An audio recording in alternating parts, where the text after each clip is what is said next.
across the UK, on DAB+, on your smart speaker, on your smart TV, and on your side. This is Talk.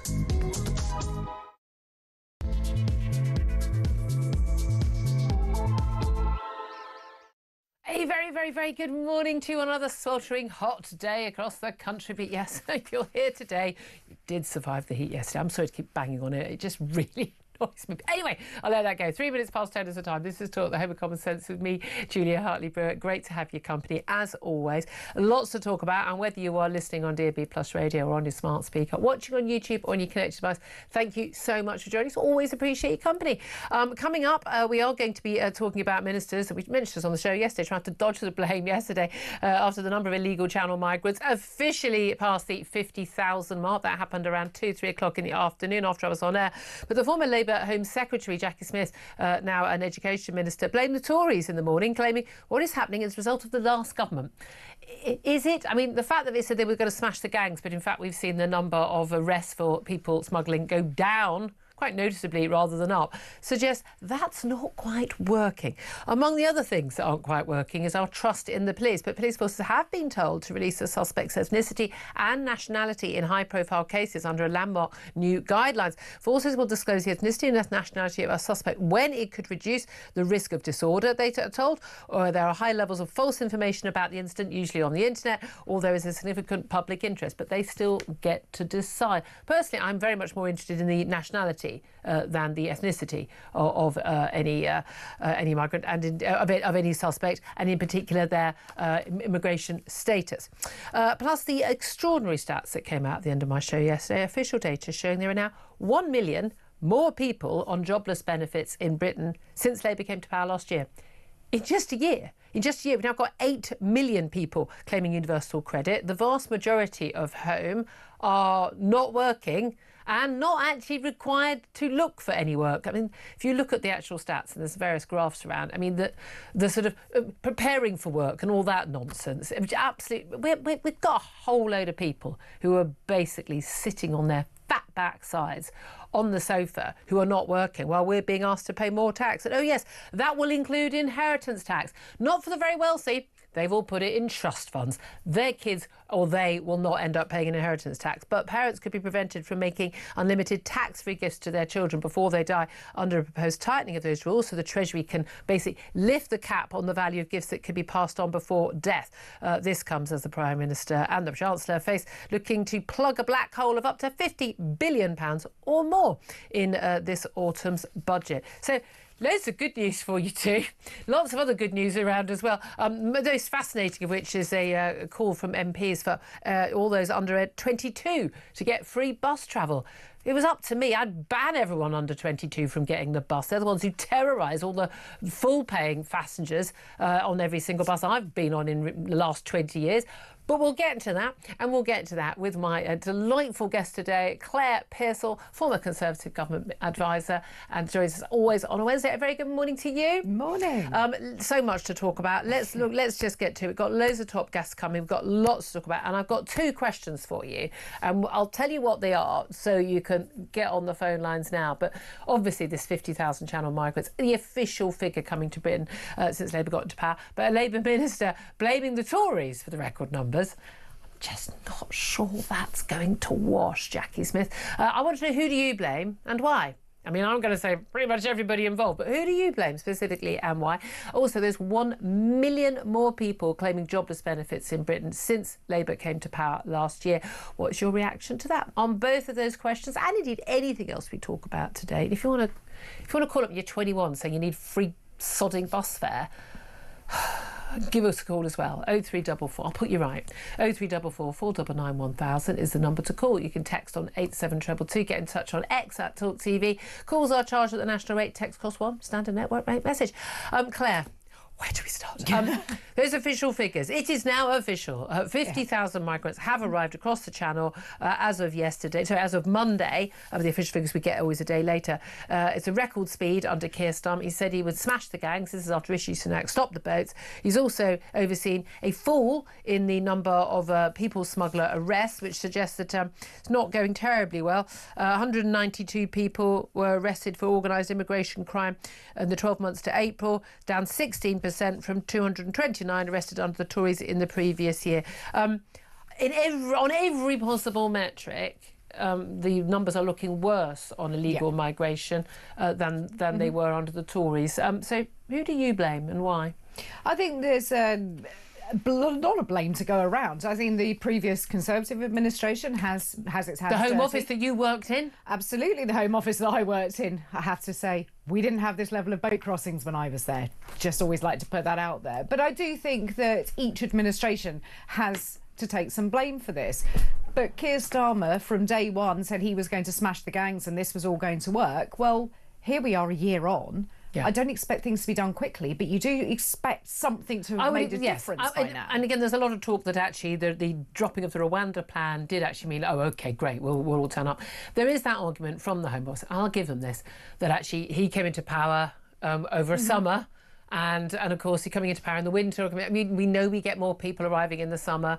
That he's you know, all of that. I get that. And he, in fact, had 2 summers because he had the whole of July and August last year, and now he's getting July and August this year. I get that. That's fair enough. But at the end of the day, mate, even on any metric, the figures have gone up. On any metric, even. And when he says, as Mike Graham was just pointing out, when he says, you know, you come here, you will be detained, you know, and you will be deported. You won't. You won't, because as we saw, and we're going to be talking to the Sun journalist who got this, but a live stream from an illegal migrant calling himself Alexandra, showing his step-by-step channel crossing on TikTok with music. I mean, you know, the guy could probably get a job. You know, he's obviously proficient on his on tech, boasting, my dream was to come here. And he's sitting in a 4-star asylum hotel. It looks rather pleasant, actually. And he's sending pictures showing the nice view from the window, saying, you know, you should come here. I mean, this is what we are up against. And while people are still in 4-star hotels, and you can see some of the footage if you are watching us on YouTube right now, you can see why people think, well, it's worth coming. Because it is worth coming. Because they won't be deported. The odds are they won't be detained. I mean, they're detained for like 10 minutes. But this guy cussed at the weekend. That was after this rule came in, that 50, you know, 1 in, 1 out, around 50 a week. Well, he obviously wasn't one of them. Well, and it just goes to show that this is the problem, that you're being put up in nice accommodation, you're given everything, you've got, you know, 3 square meals, you've got a room, you've got people around you, you're given some pocket money to go and spend. Yeah. Where's the deterrent on that? I know, these are not basic places they're staying. They are hotels. They're nicer hotels than most people can afford to go on their own holidays. There's a load of kids that go off youth hosteling and will put up with 10 people in a room. My daughter was youth hosteling one time. There was all bunk beds. They had like 18 people in a room in a shared bathroom. Exactly. But no, not good enough for a Channel migrant. Good enough for a Brit who's paying for it. And you've got a whole bunch of bleeding heart liberals that say that we need to treat all of these people fairly, nicely. Yes, let's treat them fairly, and they can go into detention camps, which are nicer than the places. And I think that's where everybody is now starting to look. I think it's interesting. Henry Badenoch said it yesterday. I'm going to throw this. There's the front page of the Times. I'm going to hold that up right now. Channel boat migrants arriving at record speed. Now, there's a picture on there, and it's a picture of a load of migrants running for the boat, because they migrants in Calais, they put the boats. I mean, it's interesting, of course, you know, obviously the cameraman was able to run a bit faster than many of the migrants for the boat. But if you look at this picture now, one thing I notice about this picture is I mean, it doesn't look like it's all mostly women and children, as the Treasury Minister claimed a month or so ago. Looks to me like, no, unless they're all identifying as women and children, they absolutely all look like men to me. But it's a photo of all these men running for this boat. I'm going to tell you right now, if Nigel Farage and Reform use this picture at the next general election to illustrate the migrant issue, they will be accused of being bigots and xenophobes and racists, like they were when they had the legitimate pictures, the real pictures of so-called Syrian refugees trailing across Europe in lines to get to Germany back in 2015. This picture is on the front page of the Times. It's on the front page of most national newspapers today. Yeah. But that picture will no. If you use it to make a political point. I mean, it's a real picture of real men, not women and children. It's an invasion. If you put them in uniform, it's an invasion. Let's call it what it is. 50,000 young men of fighting age arriving in our country. And we don't know who they are, but we know for a fact, because the Home Office had briefings on this, Robert Jenrick has revealed, as a former Home Office Minister, that we know for a fact that some of them will be terrorists. I'm sorry, This is insane. This is insane. No sane country would allow this to happen. Now, the fact that many countries in Europe have been willing to let it happen for years, well, more fool them. A lot of them are wising up. Germany, their new Chancellor, has cut it by about 50%, asylum seekers. And I say zero. I'm now a zero girl. We are done. We are closed. Bye-bye. If we have to break international law, sod international law. International law is only meaningful if it's actually in your benefit as a nation. I'm sorry, it just isn't meaningful in any meaningful way at all anymore. It's got to be changed, or we just say we're not playing along. This has got to stop. And that's what Greece have turned around and said. We aren't going to deal with any asylum claims. You can all disappear off. We're not having it. And I think that you are going to start to see that come across Europe. Yeah.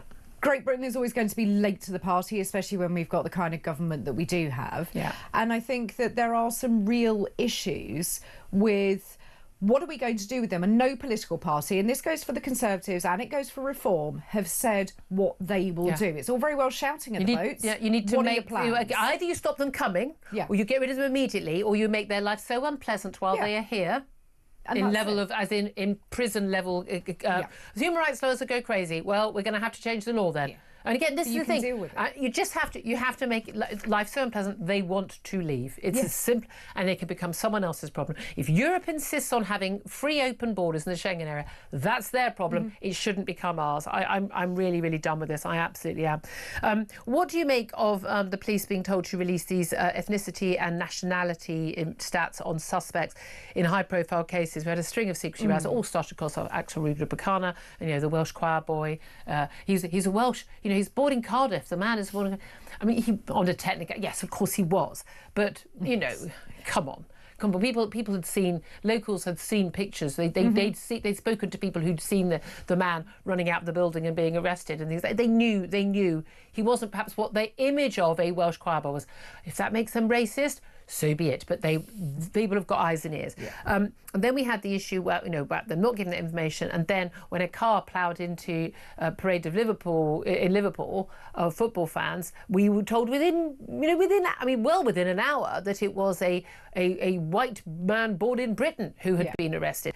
But we're often not told this information. And we know it was Reform councillors who revealed in Warwickshire that actually the two suspects who'd been arrested for the rape of a 12-year-old girl were asylum seekers, were Afghan asylum seekers in a local asylum hotel. Now the police saying, "Oh, it's outrageous that that information was passed on. It was given to them in confidence." But the public have a right to know, do they not? When should we? When shouldn't we know? I would say the nationality is kind of more important. Their immigration status more important than the colour of their skin. Yeah, it's not the colour of the skin that makes any difference. You do want to know if it is... it should be recorded. It's important to know. It absolutely should be recorded. But detail we have about people. It's not vital for that piece of information to go out to the general public. I think that the police need to put this information out quickly. I think that nationality is important. Having said that, I was born in Cyprus. Doesn't make me Greek. I am British, so I think we need to be a little bit careful. But is your passport British or not? It is. Yeah, British. so you're British. But whenever people say foreign born, that I had a guest confused. on, James Mathewson, on Monday, and I was talking about Albanians. He said, "What do you mean? How do you know he was Albanian?" He was Albanian. What do you mean by Albanian? He was Albanian. He had an Albanian passport. He was Albanian. What a conversation to have. Yeah, but that's a classic lefty...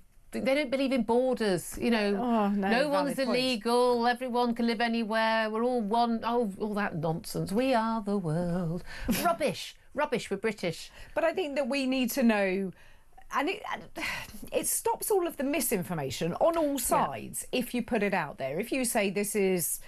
man, woman, this is the age, this is their nationality, this is their immigration status, then there is no room for manoeuvre. They need to be a little bit more accurate about whether it's a man or a woman, and let's go with facts rather than whether someone identifies as whatever. I mean, we'll come to that later in the show.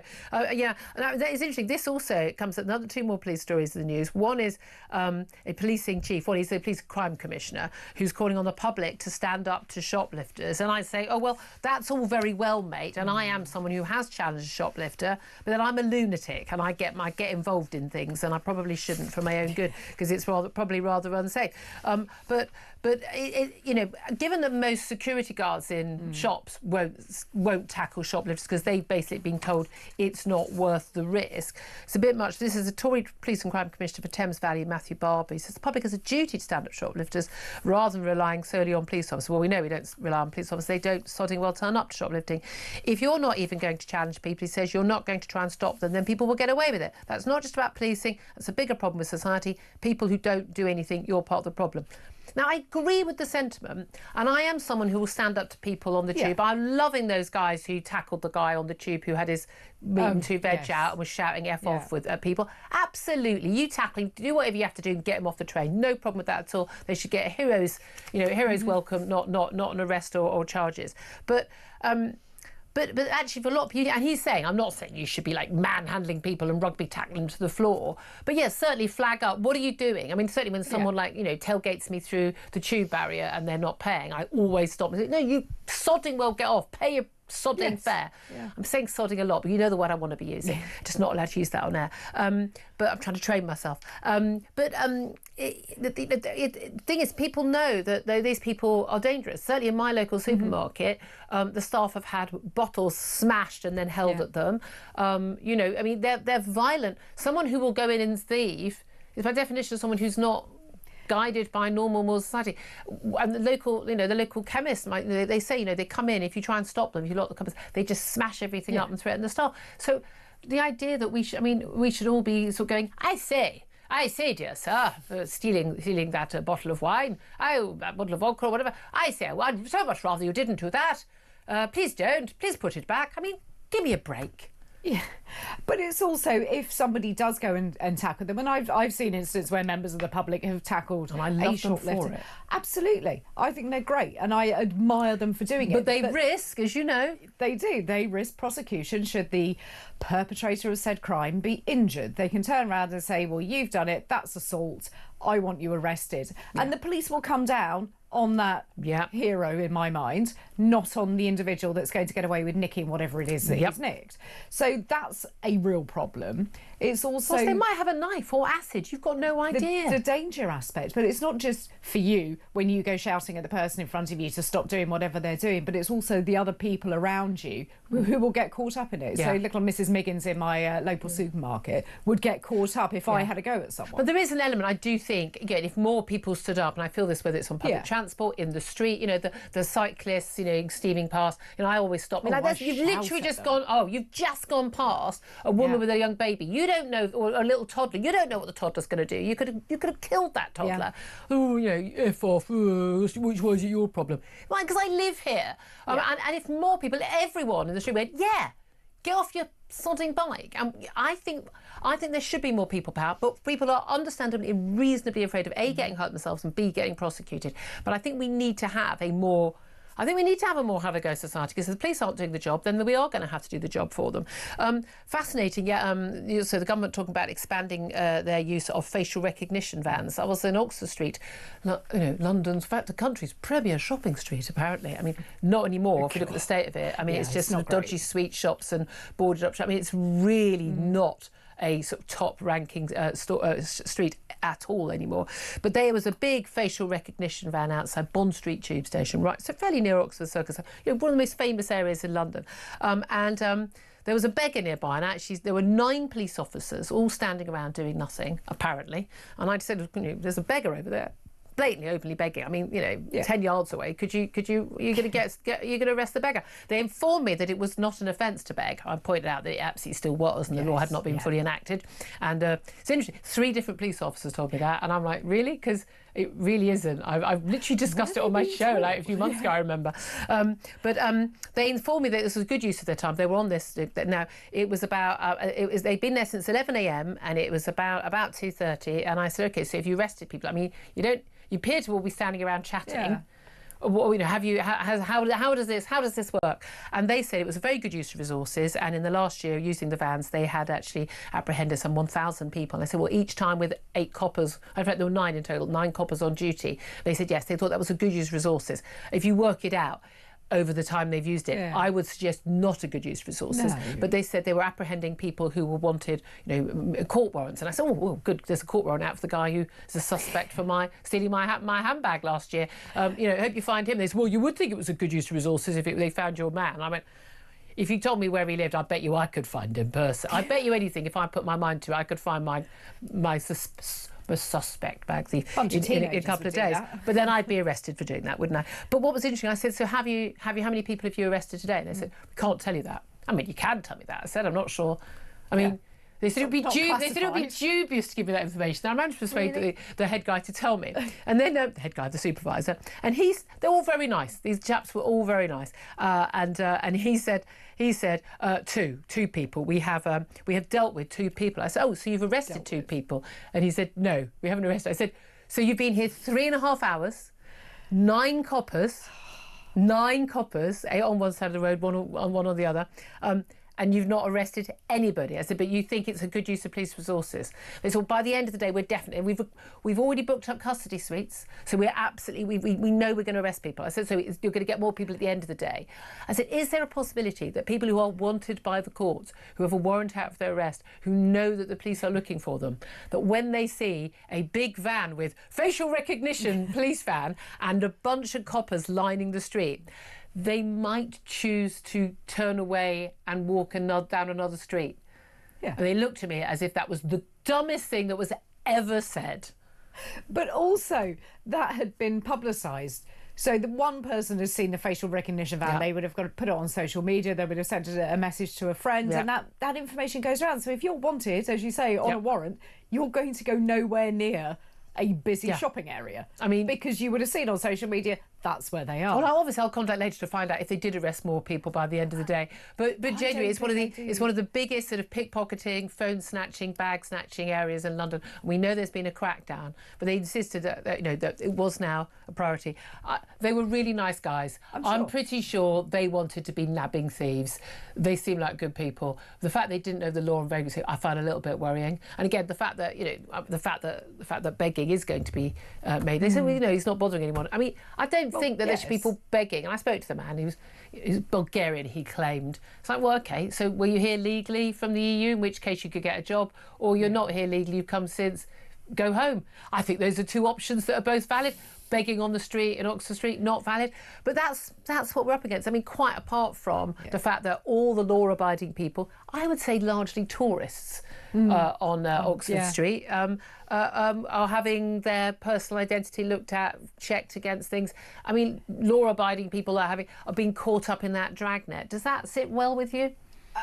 No, it doesn't. I mean, I'm all for CCTV being around, but I do worry that images are going to be stored and used in ways that we don't know, and that information isn't going to be released out to us. So that's what concerns me. But also, if you're looking at the use of technology in crime, why on earth do you need 3 hours worth of coppers on the street? As nice as they are and as good at their job as they are, if you've got technology involved, why should it's supposed to be either or, isn't it? I have to say, I was not convinced, although they were very nice. There was one who was a bit of a...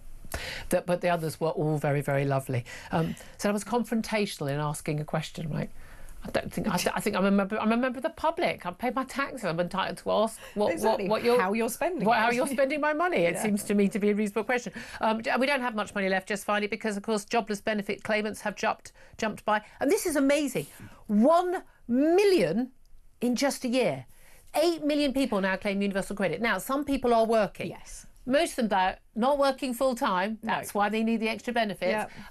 Most people, there was like 3.7 million people who are not required at all to look for work. There's a few million who are required to look for work but aren't actually getting a job. Why? I wonder why. I think you and I, if we went to look for a job, we'd probably find one. But we can't afford to have another million people in this country claiming benefits in 1 year. At this rate, there'll be 4 people with a job paying tax and everyone else is going to be on benefits. And it's quite interesting when you read down the very different articles. It can include people who are in full-time education. OK, fine, get that. Overstate pension age, somebody with a child under 1, and those considered to have no prospect of work. Yeah. What does that actually mean? What does that mean? Exactly. Well, I'd love to hear from you. Get in touch. 0344 499 1000 is the number to call. We've got so much more to talk about. I've definitely had my Weetabix this morning. Do give us a call. 0344 499 1000. Your call's up next. This is Talk.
You know, I can speak personally as a mum, as a grandmother to 2 young children of just 3 and a year and a half, and it worries the life out of me. What sort of world are we bringing our children into? You know, I don't even feel safe anymore working late in my own office. I used to work until sometimes 9 or 10 at night. Now I go when my staff leave because I don't feel safe on the streets, and that's in Gravesend.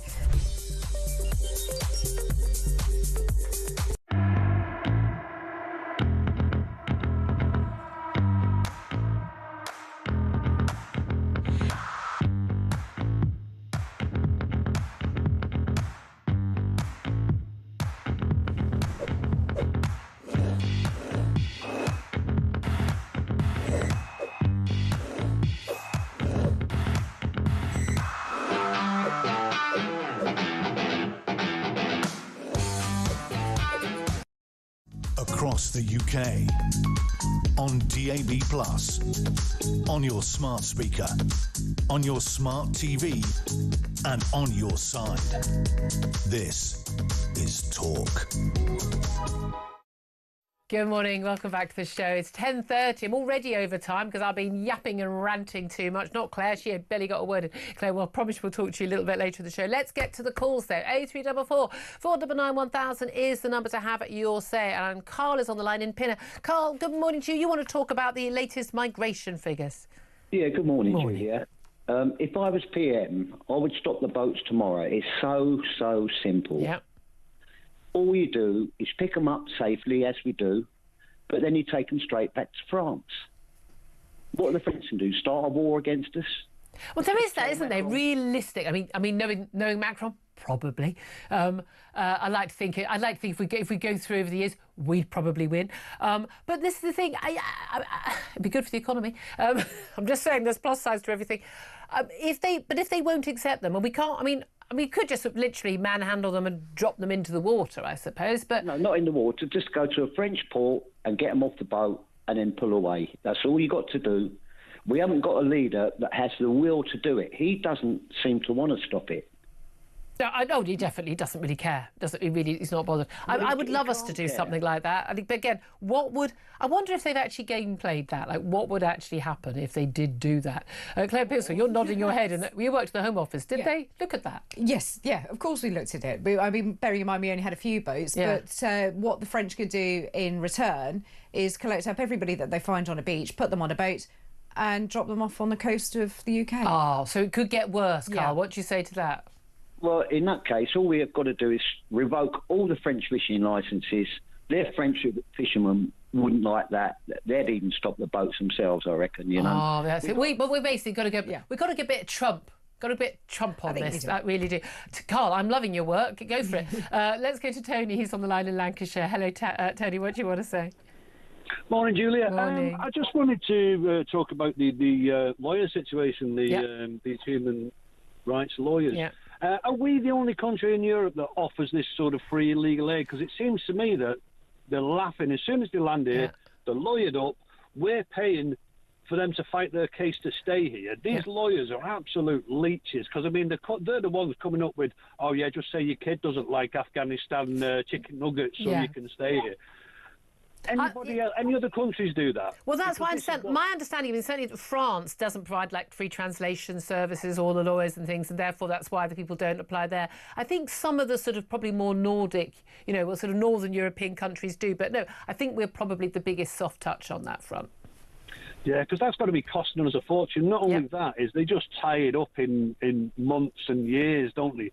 And they can appeal and they can appeal again. Meanwhile, these lawyers are sitting there just absolutely creaming this in. This is going to be the easiest job on the planet because they've already got all the lists. Just say this, just say that. Yep, I'll completely agree with you. We need, and again, I'm not saying I want people like tortured or killed, but no, I don't think if you're a legal migrant in our country, you have the same human rights and legal rights as a Brit or someone who's come here legally. I just don't think that should be a controversial statement. Yeah, absolutely. And as when you were saying about where you're born, it doesn't mean that you're British. If you're born at sea, you're not a dolphin. Totally. And again, it's like in America. If you're born in America, you are automatically American. If you're born in Britain, you're not automatically British. It's a small point. We're all born elsewhere. Very good point, Tony. Thank you very much indeed. 10:33 is the time. We'll take a quick break. Up next, going to be talking to Popular Conservatism's Mark Littlewood about those extraordinary stats showing an extra 1 million people claiming jobless benefits, claiming universal credit in just the last year. This is Talk.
Across the UK, on DAB+, on your smart speaker, on your smart TV, and on your side. This is Talk.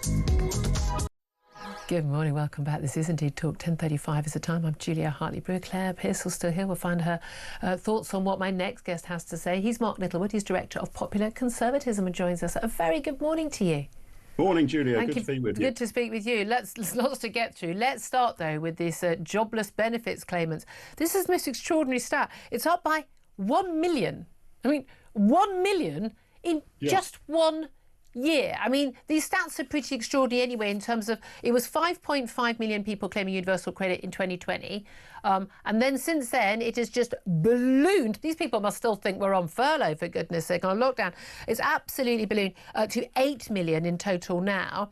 1 million migrants on benefits, interestingly as well. But 3.7 million, lots of numbers here, but 3.7 million of those 8 million people not only don't work, because some people, there's a few who do work, but not full-time and not on decent wages, but 3.7 million of them have no requirement to work whatsoever. Who are these people? Why has it grown so much? And what on earth should we do about it? Yeah, Julia, I'm trying to work out what unreported plague has swept through the United Kingdom, causing us to be the most sickly country in the world. You'd think it would have made the BBC News by now, right? You would have thought the mainstream media would have picked it up by now. Probably they've all got long COVID. It hasn't hit any other country, but long COVID must have hit them. There you go. There's obviously something in the water here, isn't there? Look, the truth is this, isn't it? People respond to market incentives and prices. And basically, sickness in 2025 is the new version of unemployment and I can't find a job from back in the 1970s and the 1980s. Yeah. If it is easy to sign off work and get some sort of check, and there's no real obligation on you to look for a job, don't be surprised when people do it. You've just been talking a few minutes ago about what a soft touch we are with immigrants. Well, we're quite a soft touch with our own indigenous working age population too, right? Yeah. So, and I think the particular problem, which is harder to monitor, is mental health problems. Yeah. Look, if you have, just had a stroke or you've broken your leg or something, this is pretty binary, and a doctor can say, yes, this person has broken their leg or has. They can't work as a builder. Yeah, exactly. But if you say I am depressed or feeling anxious or stressed, damn difficult to monitor, quite easy for a doctor just to say, I believe you, here's your note, you've got... Well, you can believe that someone feels that. It doesn't mean they can't work. Yeah, and usually the best solution to those problems is to get a job and go to work, right? So usually that's the medicine that should typically be prescribed, not sit at home and watch television. So it is a disaster. I mean, in effect, these people should be counted as unemployed rather than sick. And I think the solution is we need to be an awful lot tougher on this. Yep. So the overriding assumption needs to be, if you are of working age and want an income, you're going to have to work. Now, there will be... Sorry, how incredibly right-wing and outrageous of you to say such a thing. Yeah, I mean, I don't mind if people don't work, but then they shouldn't expect an income. Oh, right? I do mind if people don't work, because if you're able-bodied and able-bodied, you actually have a duty to contribute to help other people in society. So you ban early retirement and things like that? No, people have contributed, but I genuinely think that there is a duty of care. If you want to have things like roads and hospitals and schools, it might be an idea, police officers and fire stations, it might be an idea if you made a contribution to it, and if you are able to work, you should make a contribution to that. I don't think that's if you want to live in if you want to go and live in the middle of nowhere in a tent and have none of those and don't have access, and if you get ill, you don't expect to have a doctor or nurse treat you, then fine. But otherwise, if you want to have those societal facilities, you need to contribute towards them. Yes, I think there's some truth. I'm a socialist at heart, Mark. From each according to their ability, to each according to their need. You can sometimes be a very dangerous pinko lefty, Julia. No, I think that's right. I mean, I think you need to also change the benefit system to be a bit more contributory. That's what it used to be with national insurance, that you can claim out on national insurance if you've paid your national insurance stamp. It's there as an insurance system. Bit of the same way if you don't take out insurance on your jewellery and it gets nicked, nobody's going to bail you out, right? It's only those who pay the insurance. So I'd like a much more contributory system rather than just tax goes in. That wouldn't be unreasonable, would it? But looking at these stats, so you've got these 8 million people, and there's got a useful graph here, and it basically shows that, well, there's 2 million people who come under the various categories of planning for work, preparing for work, searching for work. I mean, but they're not actually working, but there's over 2 million of them. I don't know what's planning for work and preparing for work. I don't know what that is. Preparing for work's getting out of bed on time, putting some clothes on and going to an office. That's the preparation. I mean, it seemed to me that would be, again, but 3.7 million with no work requirements. And again, we all know that a lot of those be people written off on the sickness benefits. We've seen a lot of that, lots of documentaries of that, a lot of that being exposed. It'll happen under the Tory government. I mean, it's massively gone off the scale since we've seen, really has shot up since Labour have come into power. But what happened in the last year for that to go up so much? Well, I think more and more people have clocked on to the fact, and these facts are changing in real time. So we publicised it and said how awful it was, and they went, brilliant, I'll have a bit of that. Quite. It's very easy to get. People are becoming more and more aware of how easy it is to get. Yeah. In general terms, it's less and less attractive to work because taxes are going up, especially stealth taxes. So it looks like there's no chance that the income tax thresholds will be increased. Yeah, so, having to leave the house, get up in the morning. Yeah. So, but I'm afraid, if you incentivise sitting at home and watching television and disincentivise getting off your backside and going to a place of work, guess what people will do? I know. But this is the thing. More people sitting on their sofa and less people in a lot of people who make policy, they talk about work being enriching. They tend to do A, well-paid jobs. B, they get a lot of sort of social status from their job. They get a lot of pleasure from their job because they do interesting work. I've done a lot of the rubbish. I've got some great jobs in my time. I've got a fantastic job now. I'm very, very lucky. But there are a lot of jobs that I've done and which a lot of people do for their whole lives, which aren't very rewarding. They're not very well paid. And no, you're never going to get off the minimum wage or close to it. And it's kind of drudgery and it's really boring and it's repetitive and you might have a rotten boss. And so the people who make these policies who think, but of course no one would choose to be unemployed. They've never done those jobs. They don't understand why it would be a completely rational decision if it were available to not do those jobs if you can be on something close to the same income. No, that's exactly right. They ignore the kind of leisure gap, or they assume, as you say, that those in, good and exciting jobs like yours, Julia, are doing it, as much for the love of the work as for the salary. But if your basic salary is going to be around, I don't know, let's say £15,000 to £20,000 a year, that sort of range, it probably isn't worth you working unless you really like sweeping the streets or cleaning graffiti off walls. Which, by the way, is a more useful job than I do. Well, a very useful job. So here's a thought, right? A couple of decades ago, Wisconsin in America tackled this by bringing in a workfare plan. Loving workfare. Their basic idea was, if you are able-bodied, I mean, I'm simplifying a bit, but you've got to turn up at the park gates at 8 o'clock on Monday to Friday, and we will give you some tasks, collecting litter, removing graffiti from walls, whatever, But you will turn up. And you will turn up. And if you don't turn up, you will not get your benefits. And they sort of assumed, I understand it, that this would mean that we would suddenly have loads of people doing, almost community service and the parks would be cleaner and the rest of it. What actually happened within a mere number of weeks is, miracle of miracles, these people then suddenly found a job in the private sector. Yeah, funnily that. Also, I imagine there'll be a large number of people who actually were already working in the private sector. They were just doing it off the books. Therefore couldn't turn up. So I think that would be an interesting way of approaching it. There is some sort of administrative overhead, but basically if you're able-bodied and you want to claim your welfare benefits, we expect to see you at the park gates or at the station entrance. I would it might be, love that. Every morning. I'd love all you. Come on, people get in touch. Would you be in favour of that? 0344 499 1000. Do get in touch. Let's also talk about the migrant issue because, again, it's a huge cost, a huge drain to society. We've got fewer and fewer people working, taxes going up on the few people who are working, an ageing population. But yeah, let's just import a load of people, both legally and illegally. 50,000 is the official tally as of yesterday. It's already gone up since of Channel migrants arriving. And ministers try to say, well, this is the fault of the Tories. They allowed this to grow, even though, of course, they've arrested fewer people smugglers since they've been in office than the Tories did in the last year of them being in office. What do you make of that?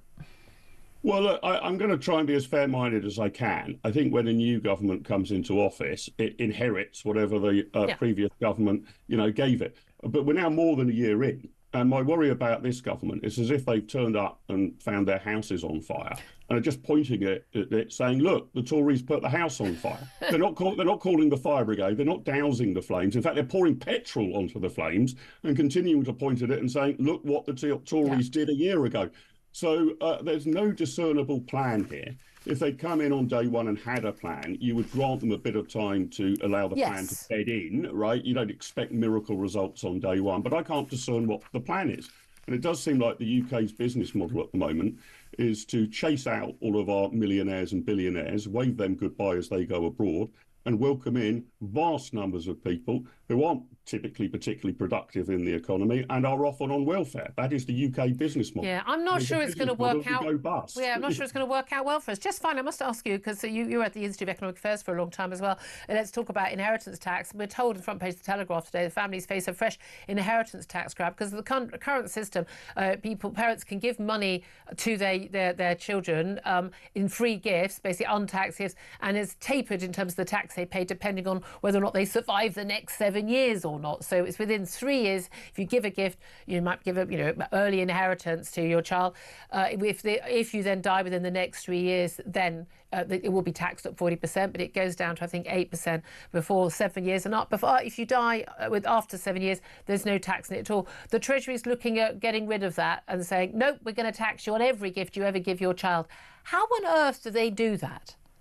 It's crazy. Inheritance tax, in my view, is an incredibly mean-spirited tax. It hits people when they're obviously at a low ebb because they've typically lost a loved one, but it's also nearly impossible to enforce. I mean, imagine that you buy an expensive piece of jewellery and you claim to give it to your spouse, in which case there wouldn't be any inheritance tax on it, but you actually give it to your daughter. Yeah. Well, how is the tax man actually going to police that? How many times, might the richer, more senior member of the family pay for a restaurant meal out, 10 times a year? Is this all going to be logged? It is ludicrous. I mean, my preference would be to abolish inheritance tax. It is only about 1% of all tax receipts. Yeah. And the very rich don't pay it. Exactly. If you're a multi-millionaire, you can set up trusts and everything. It basically hits the mildly affluent middle class. Who've usually worked really darn hard for it and not unreasonably might want to help their kids in the future. Martin Edward, so great to talk to you. Covered lots of ground there. Director of Popular Conservatism. Thank you. Claire Pearce will come back on any of that. Love the contributory system for benefits. I think that would mean something, as it used to be. Bit of workfare for you? I love that idea. I absolutely do. And I'm going to be called all manner of names for suggesting that people actually need to go and work. Get up, get out. I'm so in favour of the workfare, so in favour of that 100%. 10:48 is the time. One of my next guests after the break, a former police officer, Norman Brennan, would think that was a good idea. We're going to be talking to him about the latest police stories. Do stay tuned for that. This is Talk.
Shocking. It's disgusting. It's actually genuinely repulsive that something like this could happen. That just because of his troubled background, I mean, we've all got troubled backgrounds to a certain extent, but we don't go around manhandling or abusing women and wrecking their lives in the process. It's outrageous. And, we live in a country now, Jeremy, where a woman, a mother, is in jail and will be and has been for 31 months for writing something on social media. And this man did not spend 1 second in jail.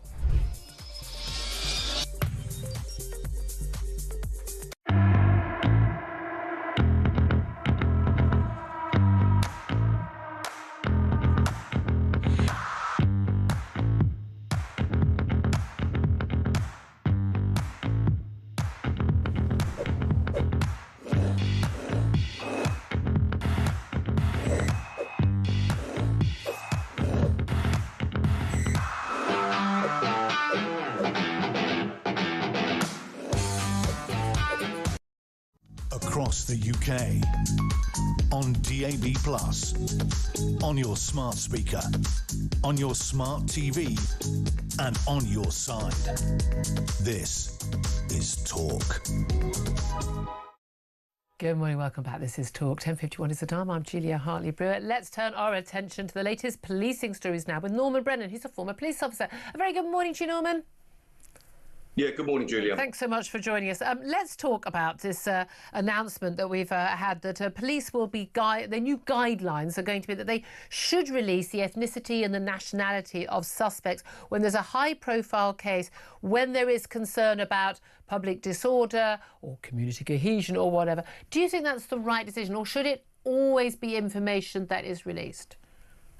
Well, it's a difficult one, really, because under the Children and Young Persons Act, those under the age of 18 are deemed as children, and that is why children's names and details are never given. Yeah, but you can still... But most suspects are not children, but even if it was a child, you can still give out information regarding ethnicity or nationality. It wouldn't identify them.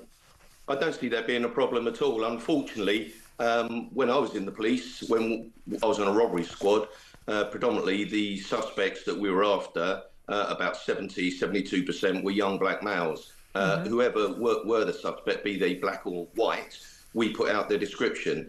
Nowadays, since I've retired, the police rarely ever give any description out whatsoever. So I don't know how they can ask the public to help them if they saw anything when they're not giving the public the correct information. Yeah. Well, it was interesting. Merseyside Police, when they decided to release within a very short space of time, within an hour, after we had a car plough into Liverpool fans in a parade, and they said the suspect who'd been arrested was a white British man who born in the local area, because I think everyone assumed, I think not unreasonably, and bearing in mind that is still a live case, obviously, so we don't want to prejudice any future proceedings, and charges have been brought.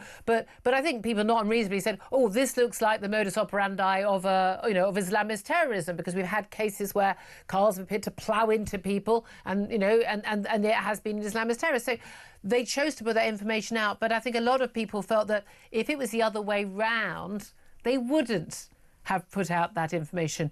So it does seem to think, I think for most of us, think that they put out the information when it is someone, let's face it, who is in the white majority, and they don't put out the information when it is either a minority ethnic group or indeed particularly if it is Muslim, someone who is Muslim or believed to be Muslim. Well, I think Britain learnt a very tough lesson after the Southport stabbings. They kept it all quiet. And I was warning people on social media where I have a quite high profile, and I warn people, stop posting what you're posting, you're going to get nicked. Yeah. And they did. There were riots, hundreds of police were assaulted, mosques were nearly burned down. Yeah. So what the Home Secretary and the government have got to get is the balance right. Yeah. And I'd be quite honest with you, Julia, when I was in the police, rarely ever was I posting on children killing other children and adults. Yeah, but that was a particular case where he was, Axel Rudiger-Barn at the time of the crimes was, I think, a week or two before his 18th birthday. Yeah, no, the point I was making, Julie, was this, is that almost daily now I'm posting and reporting on children killing other children, stabbing and maiming other children. Yeah. Times have changed. And maybe it's time now for times to change to identify those that are committing the most horrific offences. Yeah. And even if it's to stop public disorder, that has to be a good thing. Well, this is the thing. It's the idea that we're afraid of facts. All facts that can possibly be brought into the public domain, which are not going to prejudice a trial, should be brought into the public domain. We're constantly told we should know things like, for instance, the ethnicity or the nationality or national or immigration status of people who are committing crimes. But that information should be recorded. And in the case of, say, the grooming gangs, Baroness Louise Casey pointed out that, a third of cases, they didn't record the ethnicity. And you think, oh, come on, as I say, if you apply for a library card in the local council, you have to, they ask for your ethnicity. Of course they know. They know, well, IC1, IC2, IC3. They know perfectly well. But they're choosing not to give that information. The reason they're not going to give that information is because they think we're all horrible bigots and we're all going to go out and riot.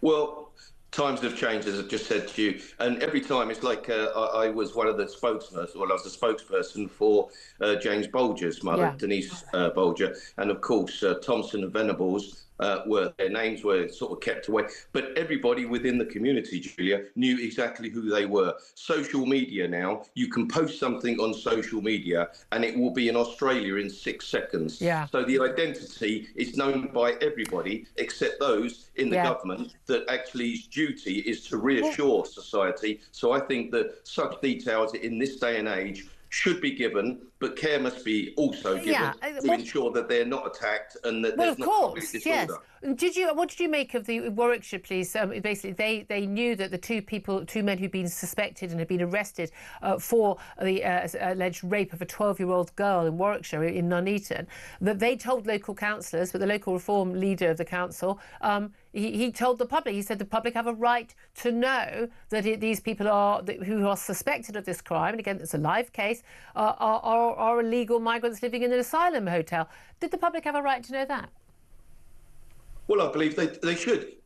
People coming illegally into Britain, which I think is 50,000 under this government, hundreds have committed the most serious offences. There's been some murders, many rapes, children interfered with, and many serious crimes. In London, for example, 40% of all sex crimes are committed by illegal migrants. No, not by illegal migrants. No. By migrants. This is a claim from Robert Jenrick, by foreign nationals. Well, if you come into this not country, illegal Julie, migrants. No, but not illegal migrants, foreign nationals. Well, if you come into, we may disagree on this. If you come into this country illegally, where you haven't come through the right chains, it's like if you fly into this country, we'll send a couple of typhoons up to detain you and you'll be arrested. No, but that's a different. That's a completely different point, Norman. The figure you gave was incorrect. I was correcting that figure. Look, just finally, I've got like 1 minute left. I want to ask you this. We've been told by the Police and Crime Commissioner for Thames Valley, Matthew Barber, that it's wrong for people to think that tackling thieves, particularly shoplifters, is just a job for the police. And he says the public have a duty to stand up to shoplifters as well. He's saying not rugby tackling them, but standing up to them. Do you agree? Well, everybody has a duty to protect society. However, we have a dangerous society nowadays. Yeah. I report a knife crime 24/7, serious crime. Shoplifting is out of control. And many of those that actually shoplift are carrying knives, weapons. They're under the influence of drugs and are more likely to harm you. And most shops have a policy, safety over stock, and that really should be the policy for the public unless you're in a position to do something. Yeah, even the security guards, for goodness sake, don't tackle the shoplifters physically. Train them, send them on police training courses, conflict resolution, self-defence, tell them the law, pay them the right money and equip them with quick cuffs. So anybody that goes shoplifting knows that there's a very well-trained security guard there that can detain you, deal with you, and put you in quick cuffs. So we should give them tasers. Or here's an idea. Maybe the police could turn up and deal with it. There we are. Norman Bredon, great to talk to you, former police officer. Thank you very much. Claire Pearsall.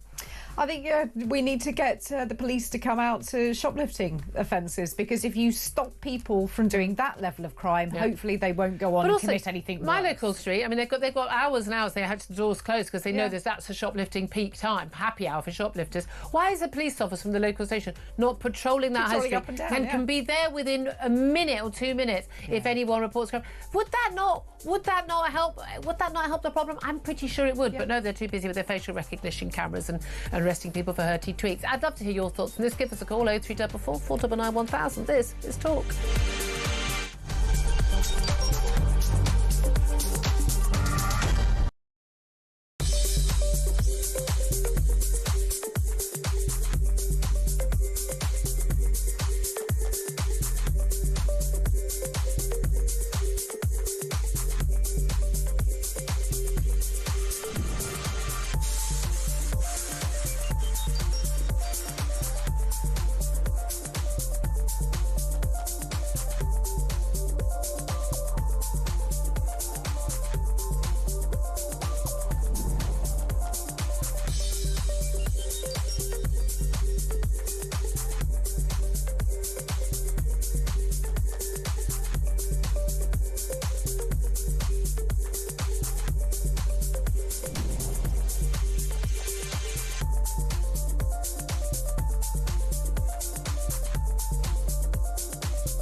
across the UK.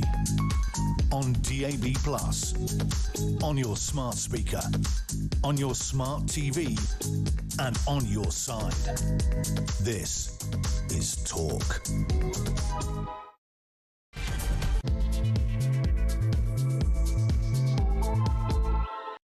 Morning, welcome back to the show. It's coming up to 3 minutes past 11 o'clock. I'm Julia Hartley-Brewer. This is Talk, the home of common sense. I think we're all a bit delirious from the heat last night. Honestly, the one thing I will give the climate change fanatics is, yeah, it was a bit too hot. But wouldn't it be great if we had really cheap and affordable and reliable fossil fuels, not bothering with all this nonsense wind and solar? And we could rather usefully, and by the way, even with the solar power, even with the sun yesterday, we were not producing all of our electricity, let alone the other 80% of our energy needs are with solar power. And then we could all afford to have aircon, couldn't we? Then we'd all sleep just fine. I'm just throwing that out there. But anyway, lots to talk about today. Not all about the weather, I promise. Whether you're listening on DAB Plus Radio or on your smart speaker, watching on YouTube or on your connected device, thank you so much for joining us. If you have just tuned in, love to know where you've been that's been better. You have missed any of the show, you can go to my YouTube page. We called it the Julia Hartley-Brewer Show. You've got no excuses for not finding it. If you hit subscribe on the YouTube page, you will never miss anything. Coming up in this hour, I'm going to be talking more about ministers trying to dodge the blame yesterday after the number of illegal channel migrants coming to Britain under Labour passed 50,000. Former Labour Home Secretary, it's now Education Minister Jackie Smith, blamed the Tories, claiming what is happening as a result of the last government. Is it, Jackie? Is it? The US government also has accused the UK of having significant human rights issues, including restrictions on free speech. It says human rights in the UK worsened in 2024 with credible reports of serious restrictions on freedom of expression, as well as crimes, violence or threats of violence motivated by anti-Semitism. I would say America also needs to look at itself on such issues. Have you been to a university campus in America lately, I would suggest?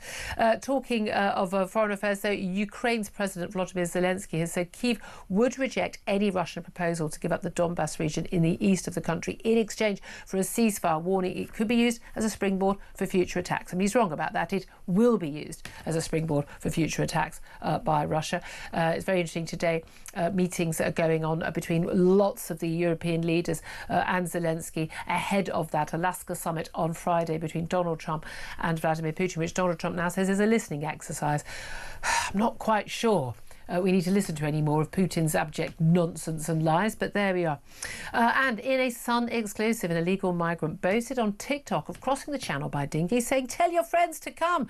The illegal migrant racked up nearly 1 million views with a step-by-step guide to crossing the channel on a small boat, told others to follow him as he revelled in his taxpayer-funded 4-star asylum hotel. Lovely views from the windows and the like. We're going to be talking to the Sun reporter who got that exclusive later in this hour live in the studio.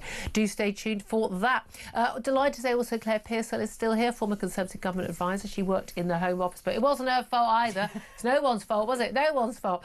Morning to you, Claire. Morning. Thank you for joining us. Now, I want to hear your thoughts on a couple of the biggest stories of the day, but as you always know, you can put your calls in on whatever you darn well choose. You're in charge of that. But I particularly want to hear about who do you blame for the 50,000 channel migrants coming to Britain since Labour got into power. Is the former Home Secretary Jackie Smith, now Baroness Smith, correct to say that actually, it was the Tories, they're the ones who got this all embedded, they're the ones that led to these record numbers, or is it Labour to blame, or is it the civil servants, is it who is it to blame and why? I'd love to hear your thoughts on that. Plus, with 1 million more people claiming jobless benefits, claiming universal credit in Britain since Labour came to power, so in just a year, what on earth is going on? What is your reaction to that? What should we do about it? Do you agree with a number of my guests this morning suggesting we need to have workfare? If you want to have your benefits, you have got to turn up and do a job of some sort, helping your local community. Otherwise, you don't get a penny.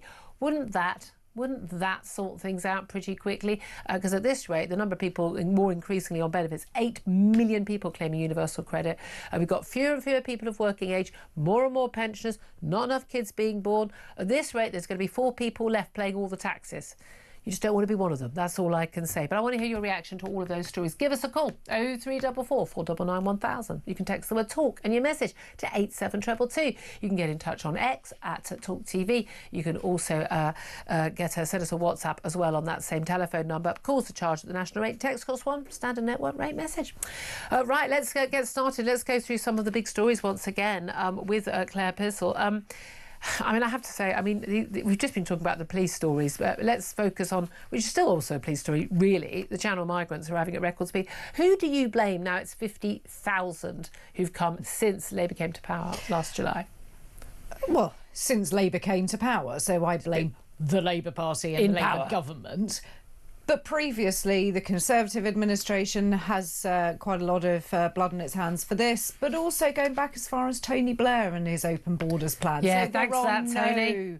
There are no clean hands when it comes to migration in this country. There really aren't, are there? And again, also, even the people out of power, the Lib Dems, the Greens, go, come on in. Human rights, this, human rights, that. The only person I'd say who's not to blame, genuinely, is the Reform Party, is Nigel Farage, who flagged up all this years ago. There he is. On the cliffs of Dover, pointing to all the migrant boats. He was out there focusing on it, and everyone to his left was basically saying, "Oh, you horrible bigot, you horrible bigot. These are desperate migrants fleeing." Let me check my notes. France, where I'm going on Friday.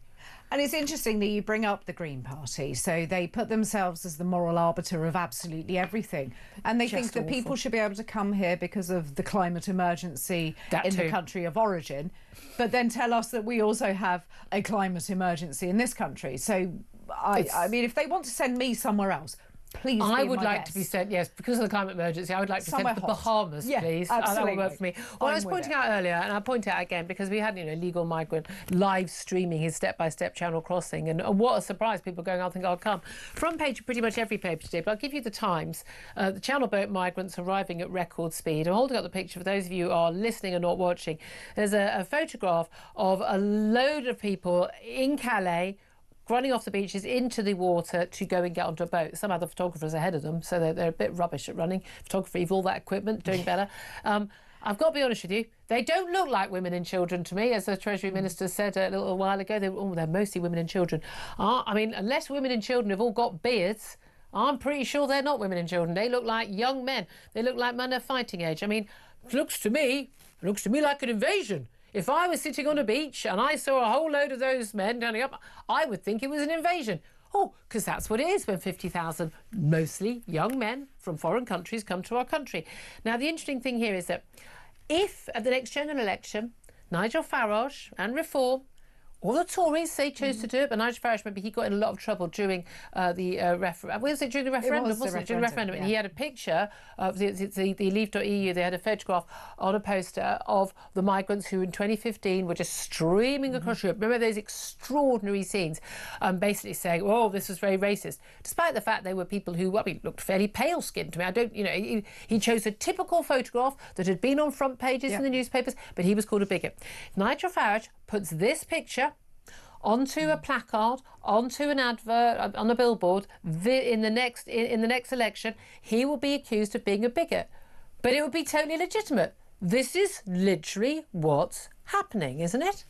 Absolutely. But what Nigel Farage also needs to do is give us what he would do about it. Now, this is what's frustrating about the argument. Wait a minute, we're going to do something about it. Hello, Keir Starmer. Why you actually have to think of that before? It's a novel idea to actually have a plan, and I think that if Reform are serious about forming the next government, and all the polling shows that they have the support, then they need to come up with a set of plans that would actually... And a proper plan. Yeah, a proper plan that would hold up to scrutiny and not be embarrassed by it. OK, leaving the ECHR, leaving the European Court of Human Rights, Convention or whatever, that's not going to be enough. No. It's necessary but not sufficient. Precisely. You need to do that because you're never going to get out of it otherwise. But you're going to have to give completely different guidance, I would say, up through an Act of Parliament to the tribunals to tell them no. You have to look at you have to look at the second paragraph of Article 8, right to private life, and actually look up the benefit to the British society of someone staying in this country. I believe where there's a will, there is a way. I thought the last government vaguely had a bit of a will near the end. This government definitely don't have a will at all. No. They definitely don't have a way. They said they would smash the gangs. The actual arrests of people involved in people smuggling has actually gone down in the last year rather than up, which I think is a rather telling statistic, is it not? Well, of course. Who would have thought that criminals would hide their identity, would be housed overseas, be out of the jurisdiction of the UK courts? I mean, who would have thought that they could do that? Never. Keir Starmer believed that he could sort of freeze all their assets because they'll have a high street branch of the bank and a bank card in their name. Of course they will. I mean, it's just mad, doesn't work, does it? It's just mad. But the thing is, no wonder we can't deal with that, because we can't stop. Two jobs, literally the two jobs of a government. The first two jobs: one, protect the borders. Can't do that. Two, to maintain law and order in the streets. We definitely don't have that. That feeling that people have is very, very real. It's not because we're making it up. We are genuinely aware of just the lack of law and order on our streets, the litter, the mayhem, the shoplifting, the beggars, the rough sleeping, the drugs, the zooming e-scooters all over the pavement, the general behaviour of people in public. Again, I don't believe in capital punishment for murder or rape or anything, but absolutely the death penalty for people who talk on their phones very loudly in public, particularly if they're doing the video FaceTiming. FaceTiming, I think FaceTiming on public transport should be a capital crime. I will hold that view until the day I die. But we know about this. But the police are expanding use of facial recognition vans. I was saying to you earlier, I was on Oxford Street yesterday, our premier shopping street in the country, apparently. Not anymore. I mean, most of the big stores, the House of Fraser and everything, they've all gone. They've got John Lewis, that's the one everyone sleeps outside, in their brand new newly stolen white duvets. I kid you not, every night. But there were 9 police officers around a facial recognition van, big signs, flashing lights, very clear, big signs up. They have to do that, for GDPR and human rights reasons. And 9 coppers in full uniform. And when I spoke to them, they told me that they'd been there 3.5 hours, and in 3.5 hours they had dealt with, in their words, 2 people. And I said, oh, so arrested? No, they had not arrested anybody. They had dealt with 2 people. We've yet to ascertain what that meant, but they were going to be there another, basically 4.5 hours. So I'm obviously going to contact the local police station to find out how many people they did deal with / arrest. But is that a good use of police resources? You worked in the Home Office for many years. They say that use of facial recognition, they can find people who are wanted on court warrants and the like. Would those people see that van and think, oh, I might not walk down that street? I'm going to go out on a limb here. Yeah, they're going to avoid the area like the plague. I think that it does have a part to play, but it doesn't require just sort of one stationary van and 8 officers. Surely the whole point of having this... across the road as well. And so 9. So how about, you've got this technology. You don't need people standing there having a look about. When they really weren't. They were having a chat to each other. Looking about. So surely the whole point is that if you see somebody in a crowd, the cameras can spot that person, and then that alert can be sent to a police officer in the area. Yeah, it does seem to me to be a very poor use of resources. They claim it. But also, of course, we do have the issue of people's, freedom. Now, I know Big Brother Watch and others are very concerned about this camera recognition use, but we are on CCTV all the time. Apart from wherever, if you do have as I had a bag stolen last year, and I'm bored on about it. No CCTV in an area where there's loads of thefts. No CCTV there. Like, amazing. Wouldn't that? I don't know. I'm thinking maybe a place should put the CCTV. I'm just throwing that out there. But it does seem utterly bizarre that you are basically. They say they throw the information away once they scan it. Yeah. But law-abiding members of the public are being scanned. Are you any more concerned about being, a police officer in real life standing there, seeing if they recognise somebody? Of course, the AI technology can recognise and scan faces and things much more efficiently.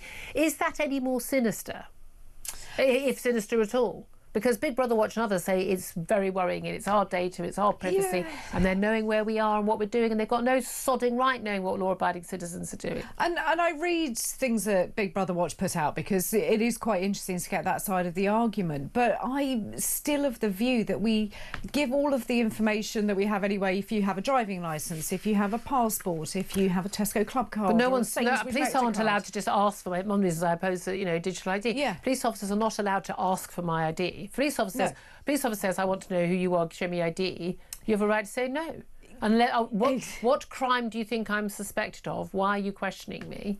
And I think this is the worry, isn't it? There's going to be this massive overstep. You have all of this technology, you have all of this capacity to store facial details. What's to stop that then being abused in the other... Or leaked somewhere. Or sold to the highest bidder. And that's my concern. They've been so secure so far. I mean, even the banks can't keep our data secure. No. I mean, that's the thing, isn't it? But also, we were told CCTV was going to be, that was going to be solving crime. We have rising crime. We have higher crime levels than many other equivalent countries. We've got more cameras other than China, which is a police state, and Singapore. Yes. Now, I'm sorry. If CCTV hasn't, I know it's a different kind of thing, but it only works if you follow it up, and if the CCTV is good enough quality. I'm not convinced we are going to see the crackdown on crime that they claim this will lead to, and crackdown on criminals. And whether that is is worth the exchange of our personal liberty and freedom, and not to be spied on by the state. Having been spied on by the state during lockdown, and my information being handed to an counter-terror group in the United States, formerly by my own government when I was doing nothing illegal. Sorry, I no longer trust the state. I think I was probably foolish to trust them in the first place.